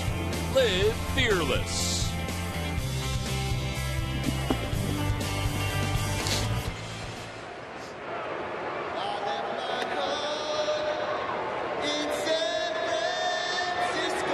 Well, the Fanatic had an invader into his routine here today, and then Iggy the Iguana decided to take care of. Although the song, I mean, he handled it pretty well, but Iggy didn't like the fact that it was San Francisco bias. So after Iggy knocks him down, what happens? He gone. He gone. That's right, Matt. He gone.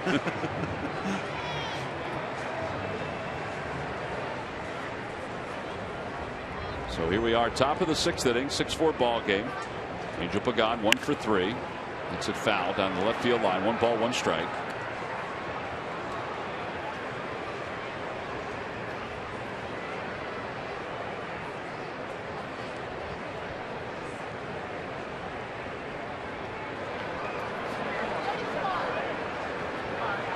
Imagine if those 2 guys locked up. Carlton on the mound, Ruiz behind the plate. Carlos would love to block that slider.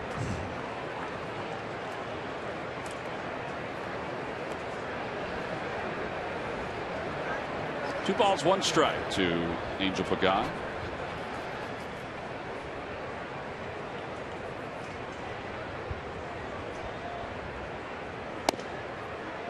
It's a good pitch.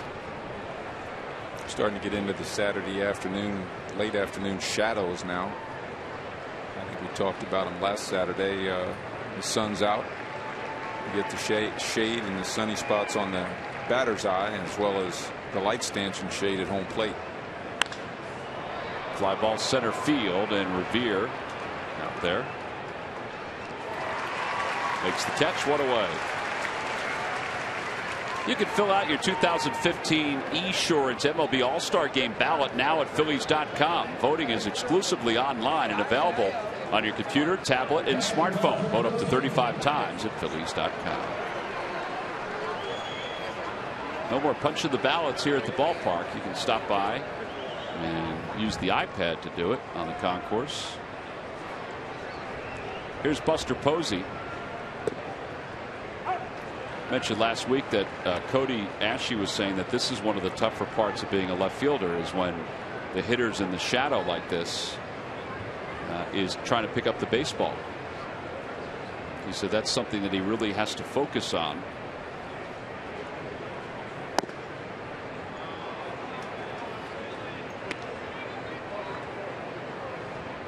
Cost him a few seconds or so on his jump.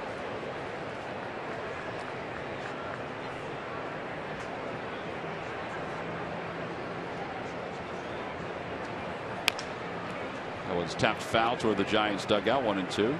Well, and I think there's a mixture of a lot of things. When the shadows are coming in, home plate, hard to pick up the ball off the bat, but it's also behind the dugout on day games. We have so many white shirts. Yeah. And Mike, I mean, you've played third base, and right there you see that little area right in there for a third baseman and for a left fielder. Very tough. Yeah, you're exactly right. Now that you mention it, third base, the line drive coming off the bat, coming out of the white shirts, right there where you see the bad boy running, it'd be hard to see at third base. Imagine what it's like in left field. Do you think they should have to wear something dark? Or how about something dark and switch to something white when we're hitting? There's a foul tip, 96 on that fastball. Well, there are 2 outs. Got the reversible shirt.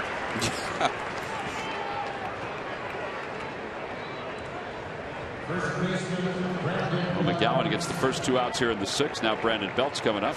Good old-fashioned fastball right here, top of the zone. Threw it by him.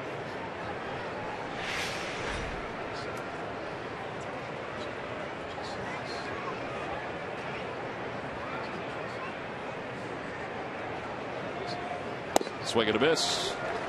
Nice changeup. Yeah, he took about 7 miles an hour off that pitch.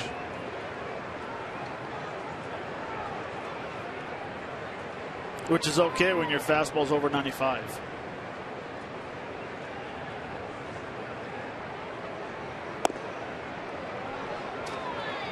Mike Winters must have a blind spot for that particular area. That looked like a pretty good pitch again. Well, don't forget, he's looking at those shadows as well. And that's pretty dark right there. You see that on the monitor.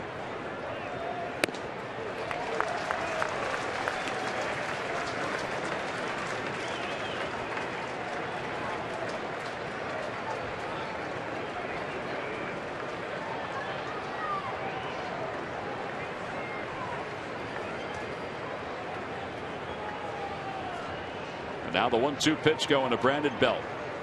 Swing and a miss. He got him. Back-to-back strikeouts for McGowan. A 1-2-3 6th inning. It's the first 1-2-3 inning for Phillies pitching here this afternoon. Well, it keeps the Phils within 2 as they bat going into the bottom of the 6th.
W.B. Mason. You can't go wrong when you buy right.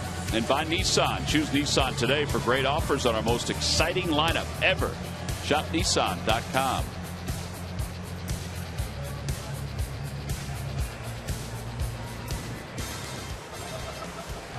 We'll look at Spruce Street, Old City, bottom of the 6th inning, back inside Citizens Bank Park, where the Phillies trail the Giants 6-4. Cesar Hernandez will lead it off, and Hernandez whacks the first pitch foul. And it's 0-1 against Madison Bumgarner, who's thrown 56 pitches through 5 innings. Or I should say 55 pitches through 5 innings. Cesar is 0 for his last 11.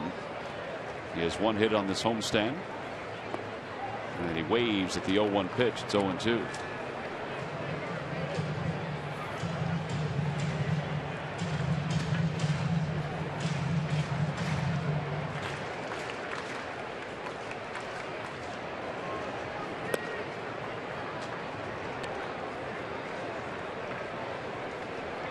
Well, he broke a streak of 11 straight strikes with a ball. Every now and then you got to mix one in. His splits are going to be incredible when this game's over. It keeps on this pace. And he gets another strike, a breaking ball, a curve ball. Well, that brings us to our Geico quote of the day, and it's Madison Bumgarner talking about the World Series last year. Innings, I wasn't thinking about innings or pitch count. I was just thinking about getting outs. Getting outs until I couldn't get them anymore, and we needed someone else. Fortunately, I was able to get some quick innings, and I was able to stay in there. Mike, we marvel at the fact that combined he threw 269 2/3 innings last year, and we wonder, wow, what kind of an effect will that have on him this season? But when you played, there were guys that threw that many innings, if not more. Sure. I thought we had several guys a year that threw 300, didn't we not? Yep. It was nothing for Carlton to throw 300 innings. Tom Seaver, 300 innings. Seemed like a lot of guys did back then. That was the benchmark for pitchers back then. It's more like 200 now, is it not? Yeah. 200's the benchmark. That's the magic number.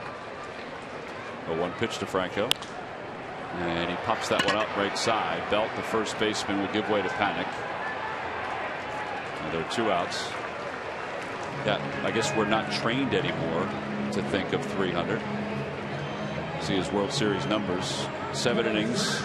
The 9-inning complete game that Matt talked about during the Open. And, of course, the 5 innings in Game 7 of the World Series. I don't know about you guys, but I kept sitting there thinking, is he going to stay in another inning every time he went out there?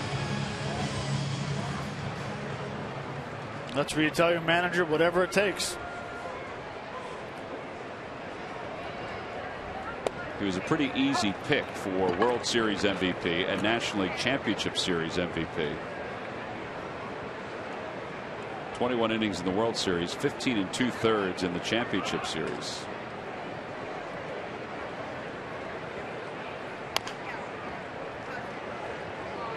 Two more strikes.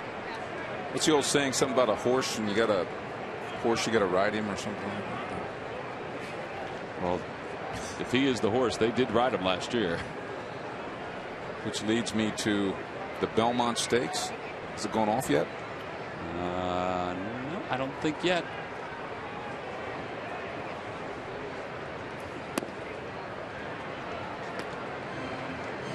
Think American Pharaoh's going to walk away with the Triple Crown? Yes, sir.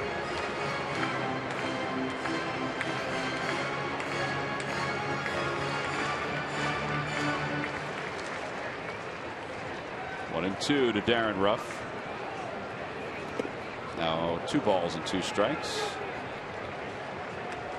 May have gotten a piece of Mike Winters, the home plate umpire.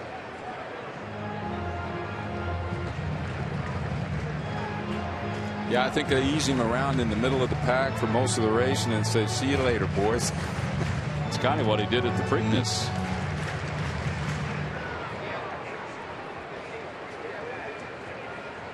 Two balls, 2 strikes to Ruff.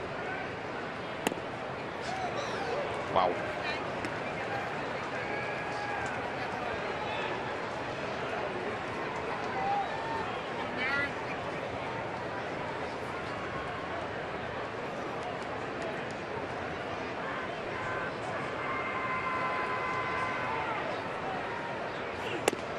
And a strike 3 call. Man. 2 strikeouts in the inning for Madison Bumgarner. He's got 6 innings this afternoon. He's allowed 4 runs on 4 hits. We'll go to the 7th.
Time now for your local Delaware Valley Honda dealers game summary. The Phillies fell behind 6-0.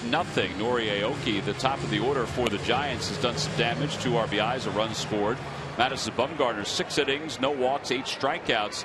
But the Phillies down 6-0 leaned on Jeff Francoeur, who hit a grand slam, the second of his career, to make it a 2-run game. So after Dustin McGowan went 3 1/3, did not allow any earned runs, they'll now give way to Elvis Araujo, who will take over for McGowan as we begin the 7th. Araujo will face Brandon Crawford, Matt Duffy, Gregor Blanco. He pitched in last night's ball game, was effective there, did allow 1 inherited runner to score. And he gets Crawford to foul the first pitch off. It's 0-1.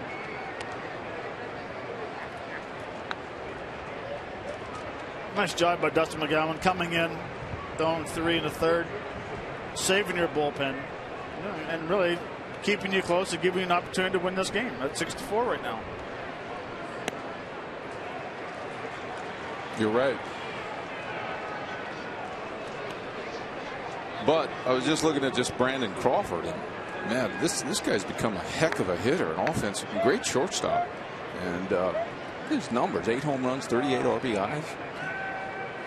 Solid defense. Off the glove of Ruiz. He's on pace for 100 ribbies. Yeah, they were talking about that when the Giants were coming in. They were discussing why they've been successful, and they point to him as a big reason. He's 2 home runs away from his career high. 10 is his career high. And obviously what you said, Mike, he's on pace for 100 RBIs and 24 home runs. That's MVP number. You know, those are MVP numbers for a shortstop. For a Gold Glove shortstop on a winning team.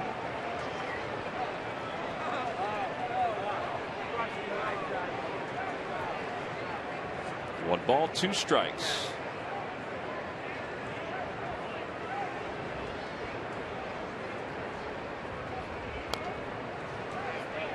And he just gets a piece of it to stay alive.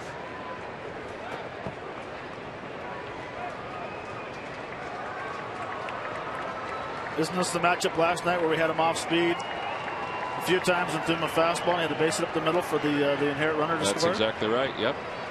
That was in the 5th inning last night, and now he throws the breaking ball. 9 strikeouts for Phillies pitching here today. Well, these lucky fans are today's Citizens 7. They will receive a prize pack courtesy of Citizens Bank. Good banking is simple, clear, and personal, and that's helping you bank better.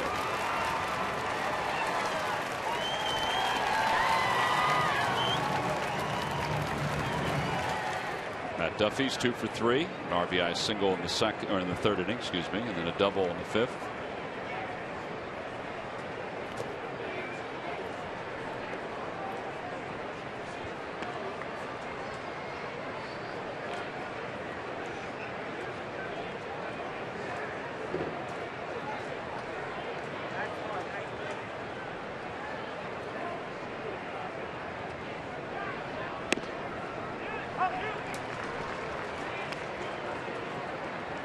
Raho's got a pretty good pace going for him here.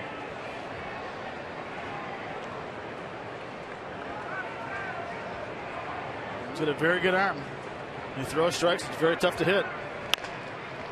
Sharply to second, booted for a moment by Hernandez, and he pulls Ruff off the bag. That's going to wind up being his 4th error of the year.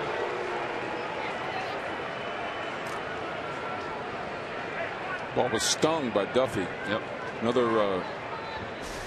Another squared up ball to the right side of the infield.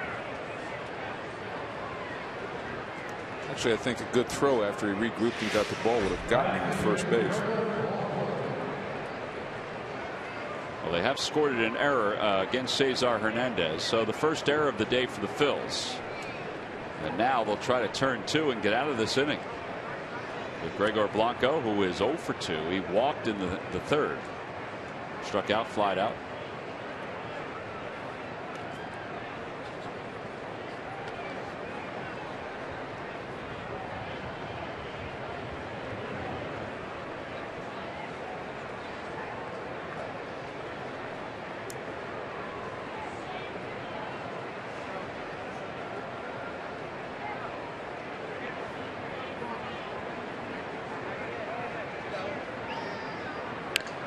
Softly to the right side. Hernandez has it, and his only play is to first.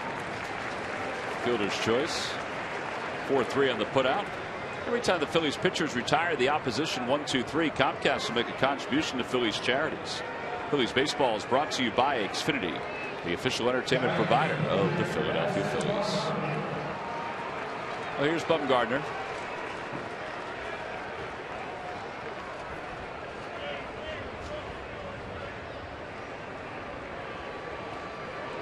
Made a pretty slick little fielding play there after coming off of an error, charging and one-handing that ball. He'll get another chance right past him into center field. Rounding third, heading for home is Duffy, and Bumgarner has his second hit of the day. It's an RBI single, and it's now 7-4.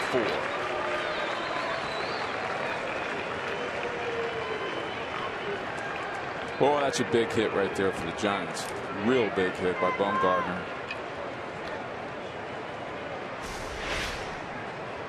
First pitch fastball. Yeah, I'm sure, he's a pitcher, and, he's hitting in the ones, and it's a left-hander against a right-hander. Just a good hitter. Looking fastball, first pitch, stays up in the middle, boom. Turns into a 3-run lead. So an unearned run scores here in the 7th.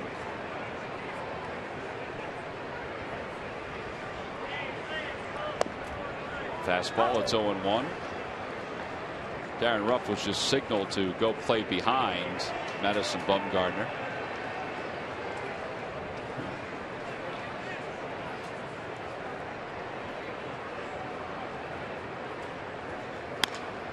And that one's floated into left field, a base hit. That's his 3rd hit of the day. It's a 2-out hitting clinic here today. That's his 3rd hit of the game, and 5th time on base. Yeah. Hit by a pitch and a walk. Yep.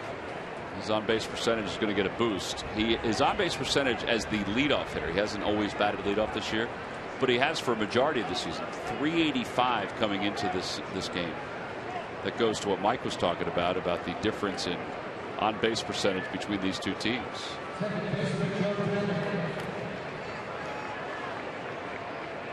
But I will say this, though, with the Phillies, their on-base percentage was low at the start of the season because it really, besides Freddie Galvis and Cody Ashley swinging the bat well, and that's jumped up quite a bit. Right.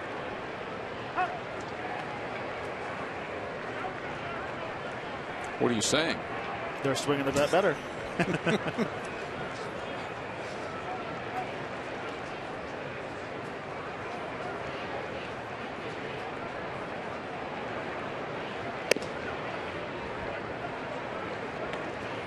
I guess there are a lot of statistical barometers that you can judge teams by.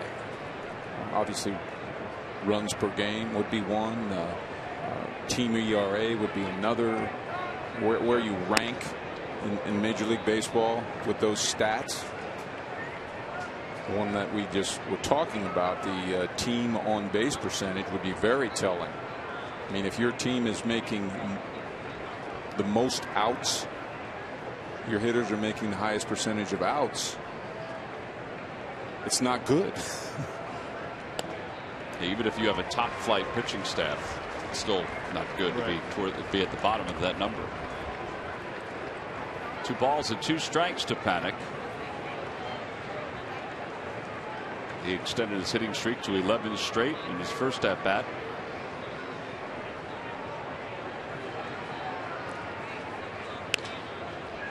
Shallow center field. Revere comes sprinting in and makes the catch.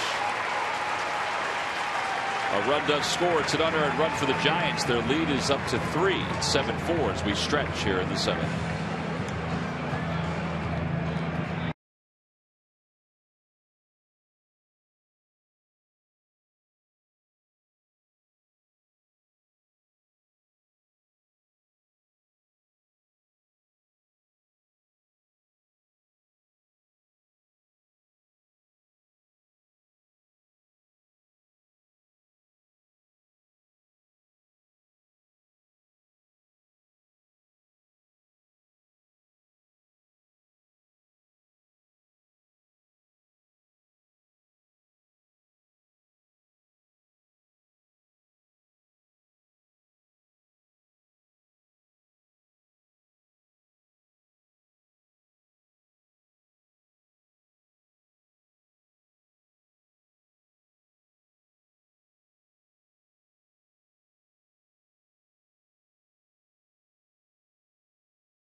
Being sung here at Citizens Bank Park. The Phillies trail it by 3. It's 7-4. Time now for our W.B. Mason deliveries of the game. Well, back in the 4th inning, this was a big one for the Phillies. Brought them within 2, Matt. Well, it was, and they're down 6-0, and Jeff Francoeur gets a fastball out over the plate, crushes it to left field to make the game 6-4 in his first grand slam since 2006. That's why it's your W.B. Mason delivery of the game. Well, now the Phillies will face Madison Bumgarner down by 3 after the unearned run.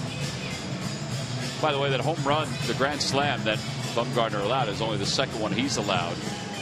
So he's hit 2 and he's allowed 2 during his big league career.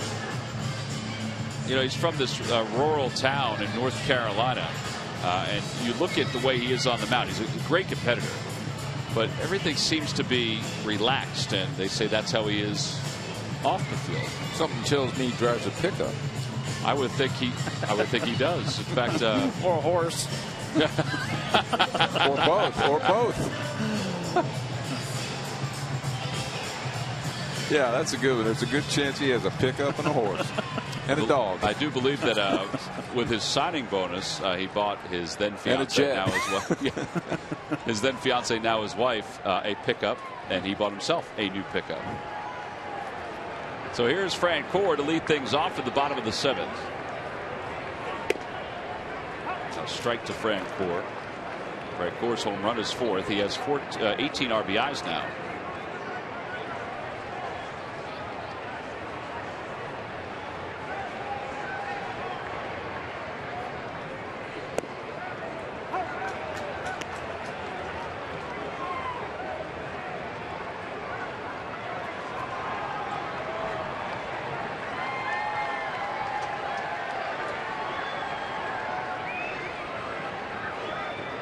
In the dirt, 1 ball, 2 strikes.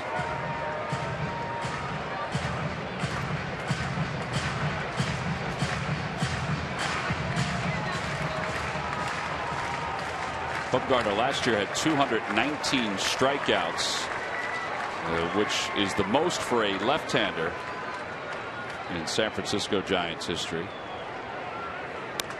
Francoeur defensive on that swing.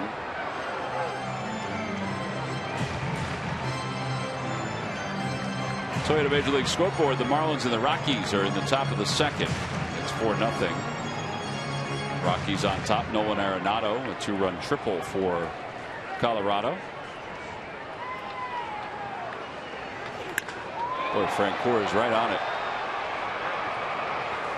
Out front, and it remains 1-2.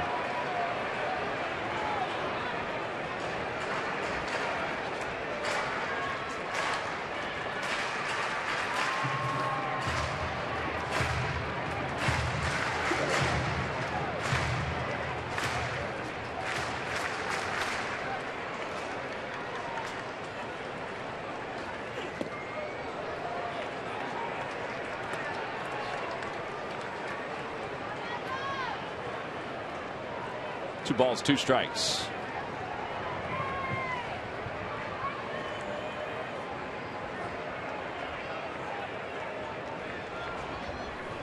Curveball chopped toward the middle, and Crawford can't get to it. A base hit. Second hit of the game for Jeff Francoeur.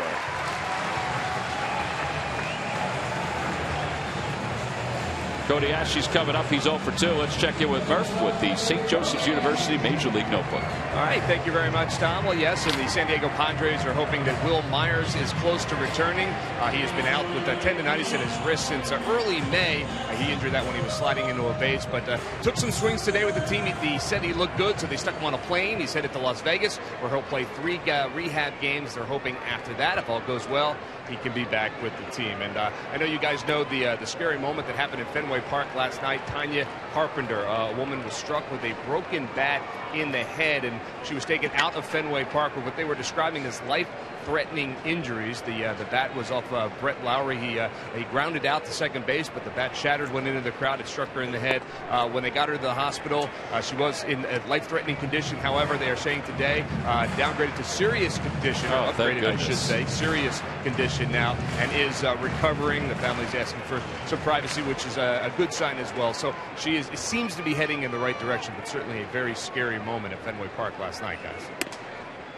Well, we all got a chance this morning, I think, to watch the replay. And for Lowry, he felt awful after the game was over with. Talked about how he thought about it for most of the game, and Red Sox players talked about the same thing. All the people that were around the young lady who was hit, who was there with her husband and I believe her son. That's right. 2 balls, 2 strikes to Cody Ashley.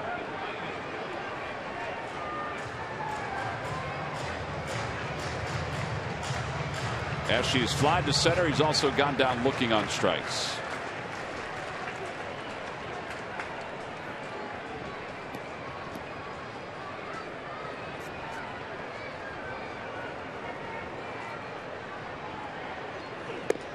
And Ashley is struck out for the 2nd time.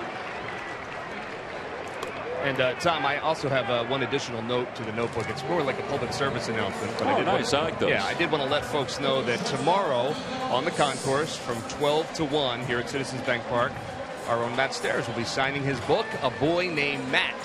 So if you want to come down and get a book and meet Matt Stairs, get a book signed as well, you can do that tomorrow right before the game, 12 to 1. All right, so public service announcement delivered. Yeah, Murph, we were thinking about it up in the booth. In fact, Mike brought this up that maybe you can bring in your GoPro and Matt can wear it around his head and he can get some footage of that's the not a fans bad coming idea. in. Yeah. Okay, we can do that. Matt, now proceeds of the sale of the book go to? All the proceeds go towards minor baseball back home in Fredericton, New Brunswick, and the process of trying to build an indoor facility for athletes to play year-round, play baseball. To the right side, Galvis trying to beat this throw back over. He does not do it. Crawford makes an unbelievable exchange at second base. It's a 4-6-3 double play, and the inning is over. Well, this is a powerful arm from, as Mike said, potentially a Gold Glove shortstop at second base. The feed was there. He gets out of the way, and then bam, just in time to get Freddie Galvis to finish up the bottom of the seventh.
McDonald's new sirloin 3rd-pound burgers. Choose from 3 varieties at $4.99 each. McDonald's, I'm loving it. And by Toyota, where will Toyota take you? Visit buyatoyota.com today to find out. Toyota, let's go places. Well, it looks beautiful in Center City. Our camera downtown, much different than it was several hours ago. Justin DeFreitas will take over for the Phillies here in the top of the 8th inning. It's 7-4 Giants on top. DeFreitas with a 3.86 earned run average.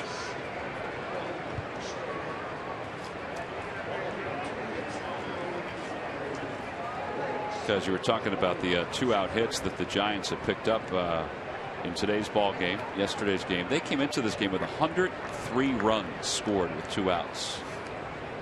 So 228 runs overall, which is middle of the pack in the National League, but 103 with 2 outs.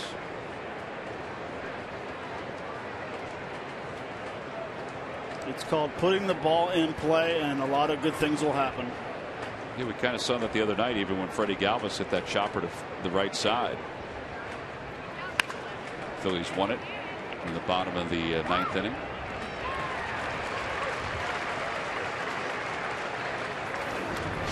All right, it's time now for our Hyundai defensive play of the game, and we just saw it in the bottom of the 7th inning. There's a chopper hit by Freddie Galvis.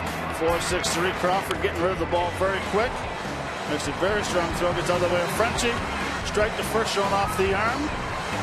Nice play. That's why it's called the Hyundai defensive play of the game. Brought to you by your local Hyundai dealers. And that double play, Freddie Galvis now 0 for 29. We mentioned that play the other night, which was the 11th inning, not the 9th inning, the 11th inning. That he did not get a hit with, but he still put it in play and got the run home to win the ball game for the Phils.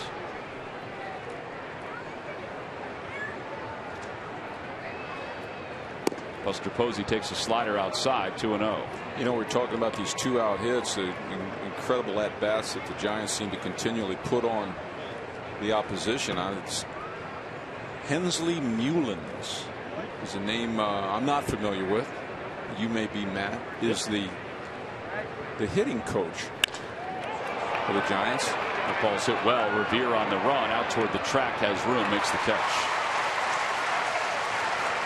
Buster Posey just misses a home run to center field. Freitas took just enough sting off of that one. But Hensley Mullins, you had some background on Hensley Mullins? He was the top prospect, right? Bam Bam? Yeah, one of the top prospects in the Yankees organization for a long time. Wound up going over to Japan and had a little more success in Japan than he did here in the United States.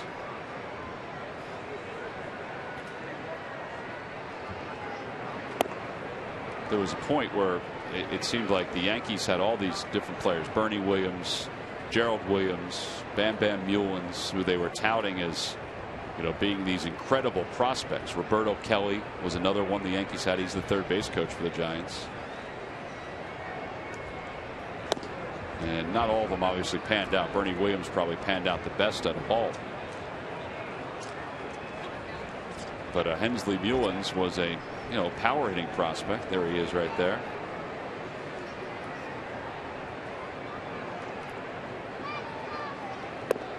He actually managed the Team Netherlands in 2013. 2013, which they were exciting. I mean, they were 4-4. 4-4.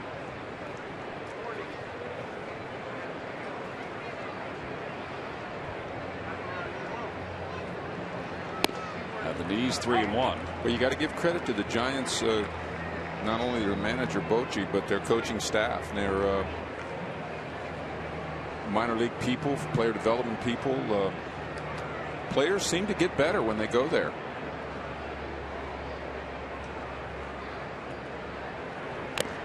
Foul tip, and it's 3-2.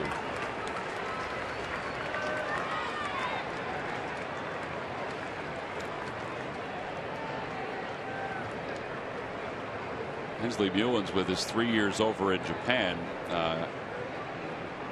hit 77 home runs in those 3 years. Had over 100 hits in each of those seasons.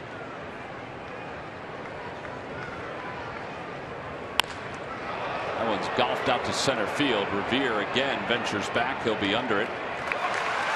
And it's a 1-2-3 8th inning for Justin DeFreitas, so he keeps it at a 3-run ball game. We played 7.5 here in South Philadelphia. Phillies trail at 7-4.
For the 8th inning here at Citizens Bank Park.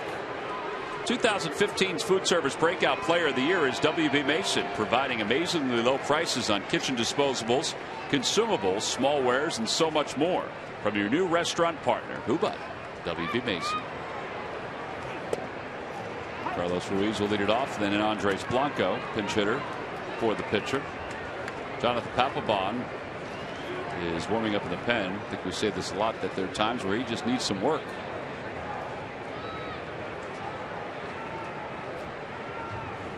Curveball.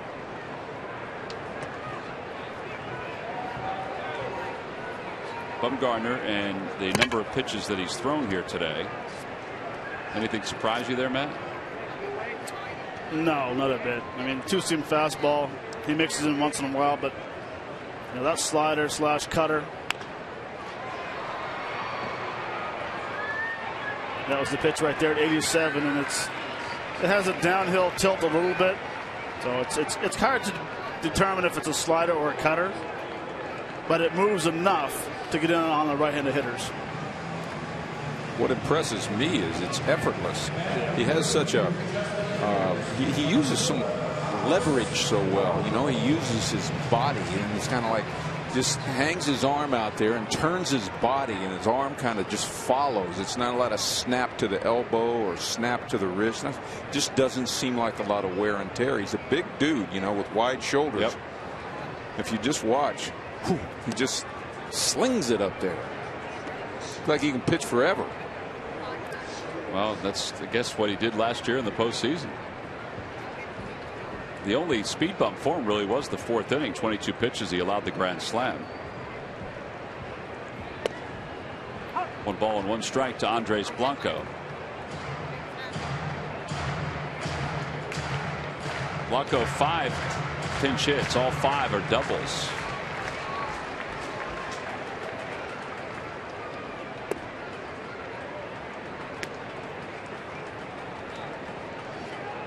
Andres has been a great off the bench player for the Phillies this year.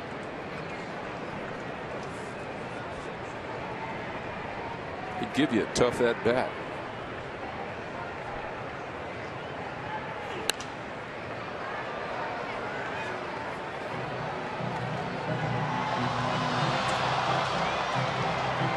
There is Papelbon throwing in the pen.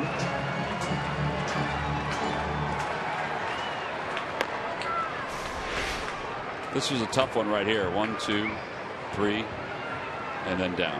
3 hands, a few bounces, and then down to the lower level. Blanco sends one to the air to left field. That one's deep, and it is gone! A home run for Andres Blanco. His 6th pinch hit of the year.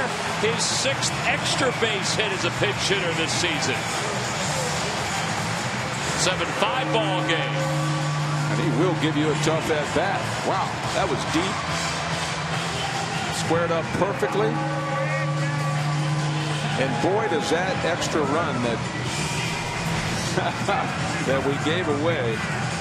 Bumgarner drove it in with 2 outs. Loom big right now. Blanco gets a fastball inside.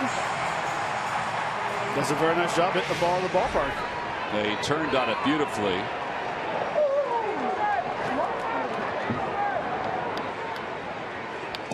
Revere takes inside, and all of a sudden the Giants have bullpen action. Lopez and Sergio Romo.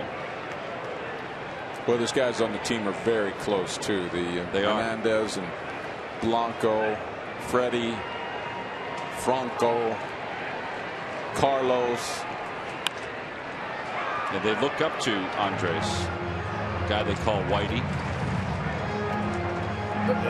He enjoys the game, and what's nice is that he doesn't get an opportunity to play a lot, and he's okay with that because he knows his role. He accepts it. He knows he's going to get some opportunities for big at bats, and that's the key for bench players, to accept your role.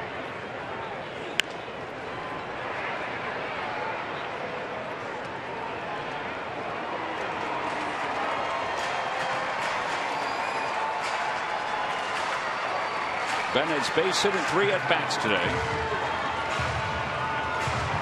For Blanco, that's his first career pinch hit home run.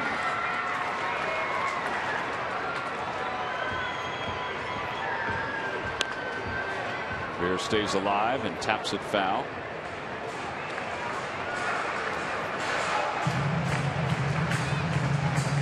You know, it's amazing. You'd think from the left side, based upon the stats, the few hits he gives up to left-handed hitters, that he'd be very uncomfortable reaching way out there.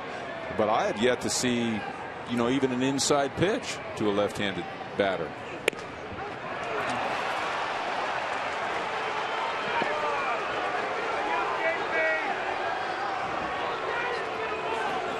Oh, it's a pitcher's pitch. It's a tough strike for Revere.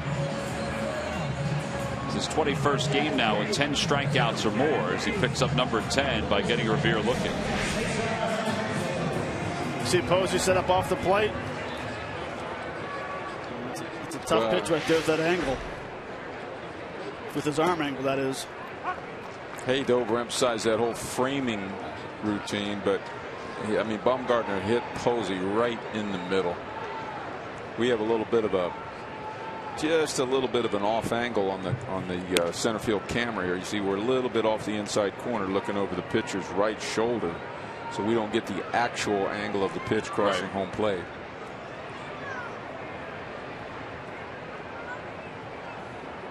One ball, one strike to Hernandez.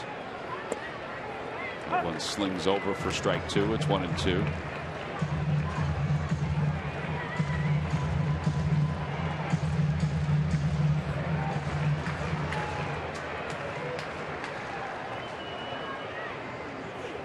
And a called strike three.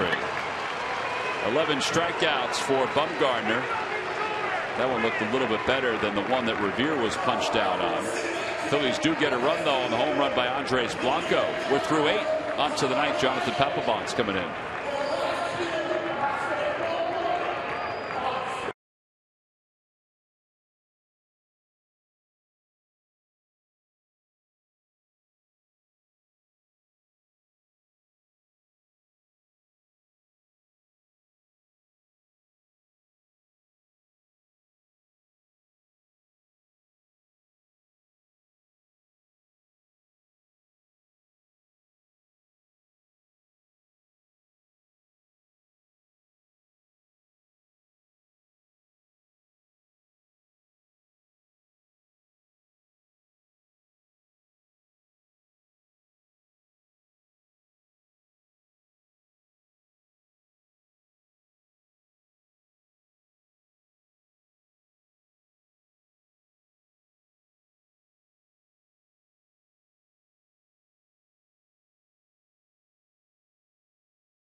Season. Now, nominations are accepted on a rolling basis through August 3rd, 2015. You can go to Phillies.com/scholar for more information. Write an essay sharing how you are contributing to the common good through service.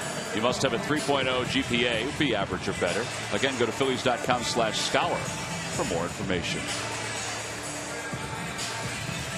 Top of the ninth inning. Giants lead at 7-5, and Jonathan Papelbon will be the new pitcher. Papelbon, 23rd game, 1-0, a 1.23 ERA.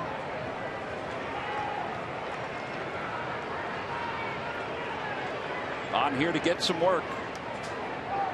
He'll face Brandon Crawford and to keep it at a 2-run game.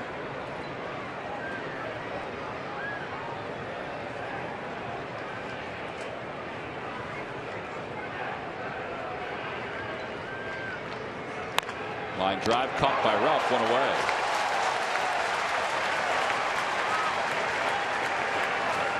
Stay with them, as Pete Rose used to scream out of the dugout.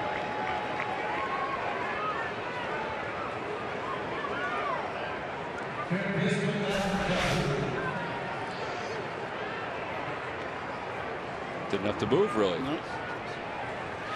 Now, would Pete yell it when he's playing first base and he would catch it like that? I hope not. Duffy takes on the outside corner. It's 0-1. Santiago Casillas warming up in the bullpen for the Giants. Pete might yell anything at any time, anywhere.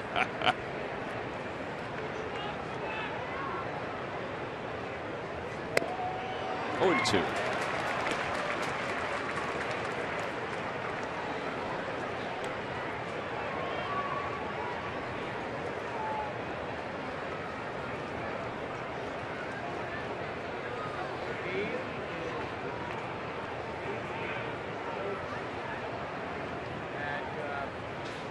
Got him.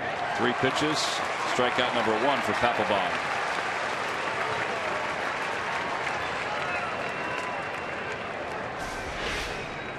Bread and butter. Very nice slider right here. You know, I still say Pap adds that little element of uncertainty, that little element of, you know, the word fear, but it is what it is. You know, the batter has to be at times concerned about the ball when Pap's on the mound, because he'll loosen you up a little bit every now and then, and I think he busted that second pitch inside to Duffy just enough to keep him off that breaking ball away. Great point. He bunts up the third base line. Ruiz quickly off, throws from his backside, and it's not in time. And Blanco's aboard. Great effort by Ruiz. I'm not even sure if he would have been able to throw that cleanly, whether he would have had him or not, because Blanco was moving up the line. I think Blanco would have beat it out. But the key is on this bunt is that he hits it off the end of the bat, deadens the ball. Perfect bunt. Great effort by Carlos. And you can see right there, he would have beat it very easily. Just a perfect bunt. And the key was off the end of the bat and deading the ball 15 feet out in front of home plate towards the line. So Blanco's at first. Now Justin Maxwell will pinch hit.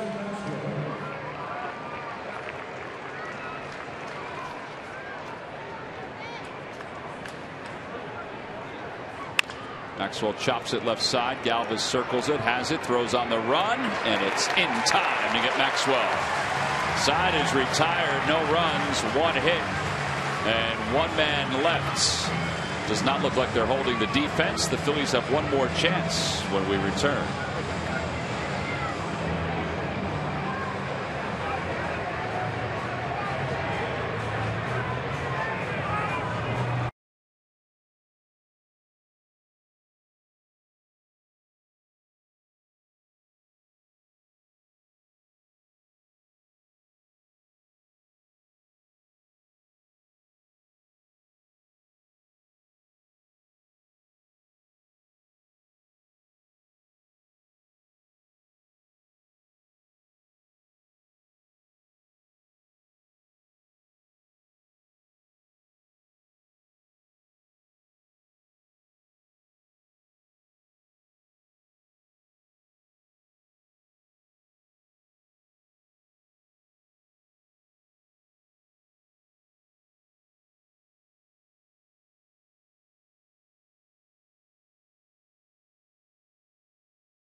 Chance. Let's take a look at that last play. Well, and it's great. And if you look at the umpire, his vision is right on home plate. And what he's doing, he wants to see the foot. And what he's doing, he's trying to listen for the ball to go in the glove. He hears the sound right there, sees the foot, hits the base. You know, so he's listening for the ball hitting the glove. And that's an absolute great call by Mark Wagner.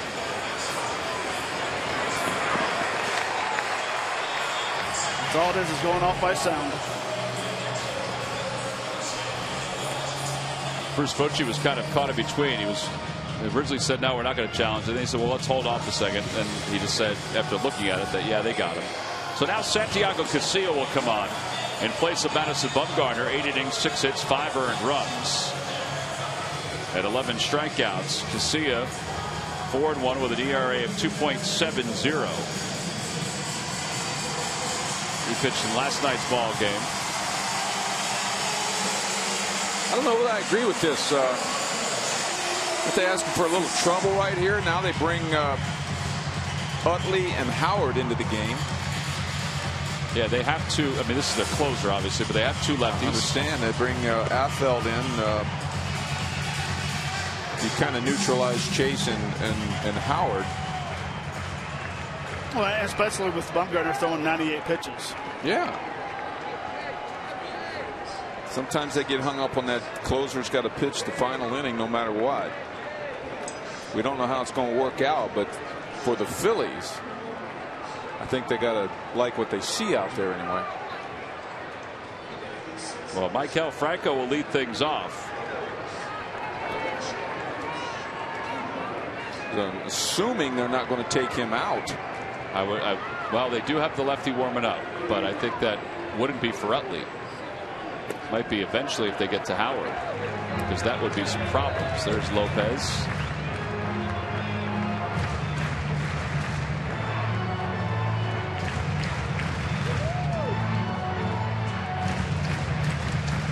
One ball, no strikes to Franco. 2 balls, no strikes. Maikel has singled today. 1 for 3.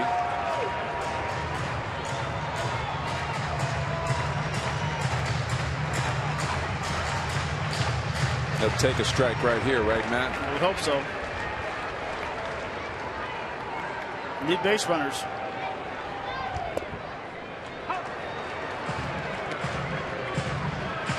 People wonder why you do that. If you swing the bat, you reduce your chances of getting to first base. So you have to give the pitcher a chance to put you on base before you have to swing before you're forced to swing the bat when you're behind in the ball game. Now, if we were only down 1 run, he could turn it loose.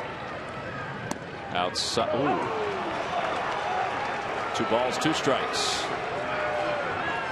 It eliminates the chance of swinging the ball slightly out of the strike zone. You know what I mean? The ball a little bit high, making an out on a 2-0 pitch. Just good baseball to do that.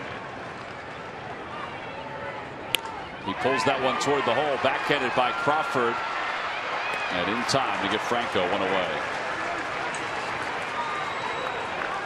Well, Franco reached out, made contact, which is a good thing. He did hook the ball a little bit. Good pitch. But man, give Crawford credit for easing over there, backhanding the ball, collecting himself, and throwing a strike when, you know, the tying runs in the on-deck circle. There you see it. That's confidence.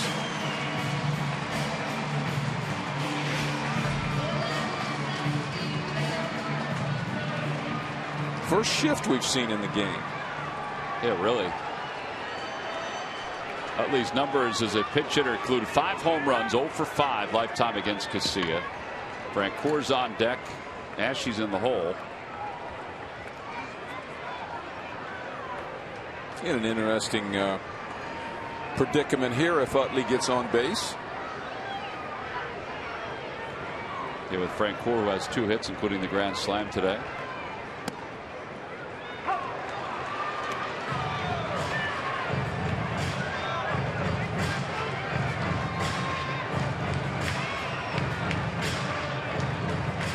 I do believe Chase disagreed with that pitch. If Chase would happen to get on base at some point, I think Ryan Howard has to show up at the plate, and I'm not sure who it'd be for. The guy that hit the grand slam.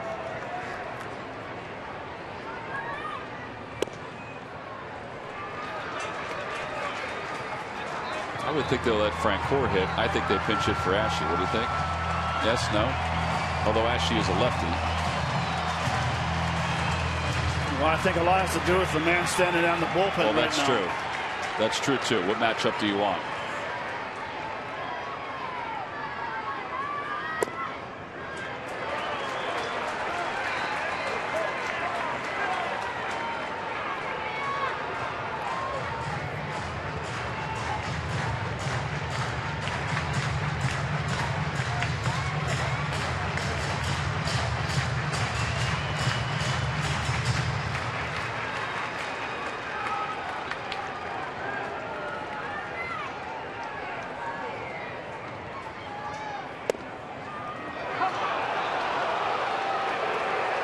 Good pitch right there. He kicked back with his leg and got a little extra on that fastball.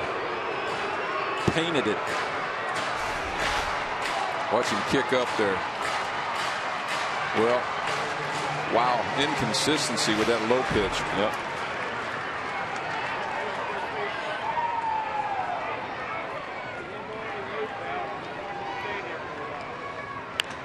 They fouls it off to the left and out of play.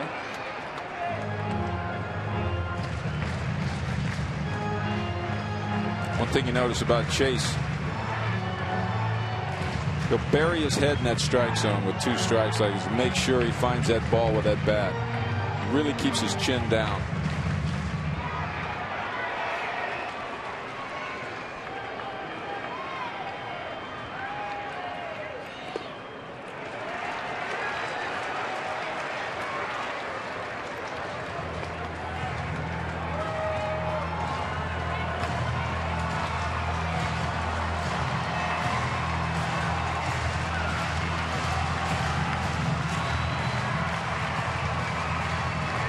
It's 3 balls and 2 strikes to Chase.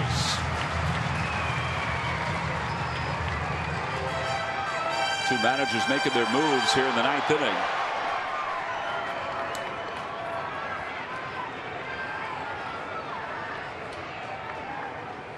In the dirt, ball 4. So the tying run will get a chance to come up.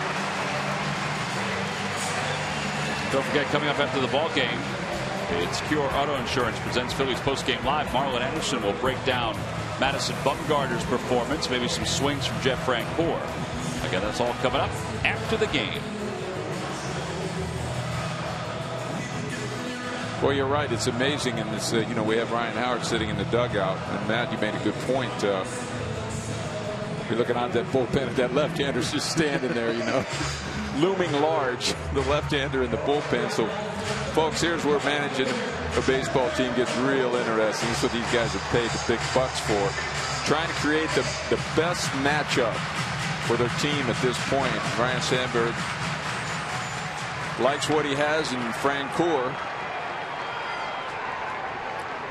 in this situation right now. Plus, he's got a grand slam under his belt in the game and a base hit. Yeah, 2 for 3 with those 4 RBIs. He takes strike 1. It's 0-1.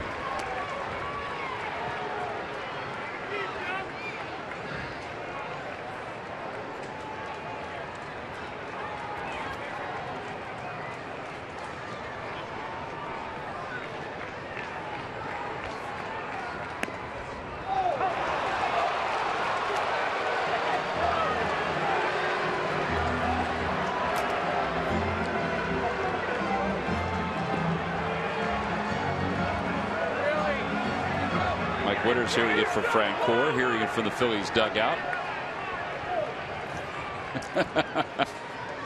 0-2 pitch and a called strike 3.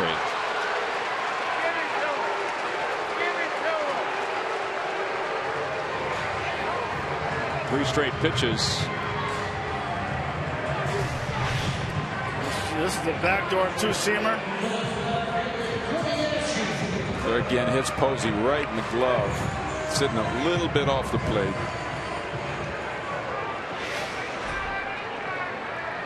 Well, now it's left to Cody Ashe, who's 0 for 3 today, 0 for 7 in the series.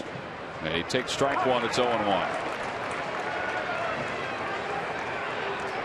So if you folks out there that love the game, like to second guess a little bit, like to do a little managing yourself, you got this matchup or Ryan Howard against that left-hander in the bullpen. Yeah, because whether it's a bluff or not, that's the thought, is that if Howard comes up for Ashe, then Lopez comes in. So you like the matchup of Ashe against Castillo, Castillo, better than Howard against Lopez. Outside, 1-2, Santiago Casilla. You know something, you'll like one of those matchups a lot better after you know what happens. I think I'd rather have the lefty against the righty here. What do you guys think? Are you saying you don't want our biggest home run threat up there in this situation? I don't know if I want him against the left-hander. 1 ball, 2 strikes. 2-2.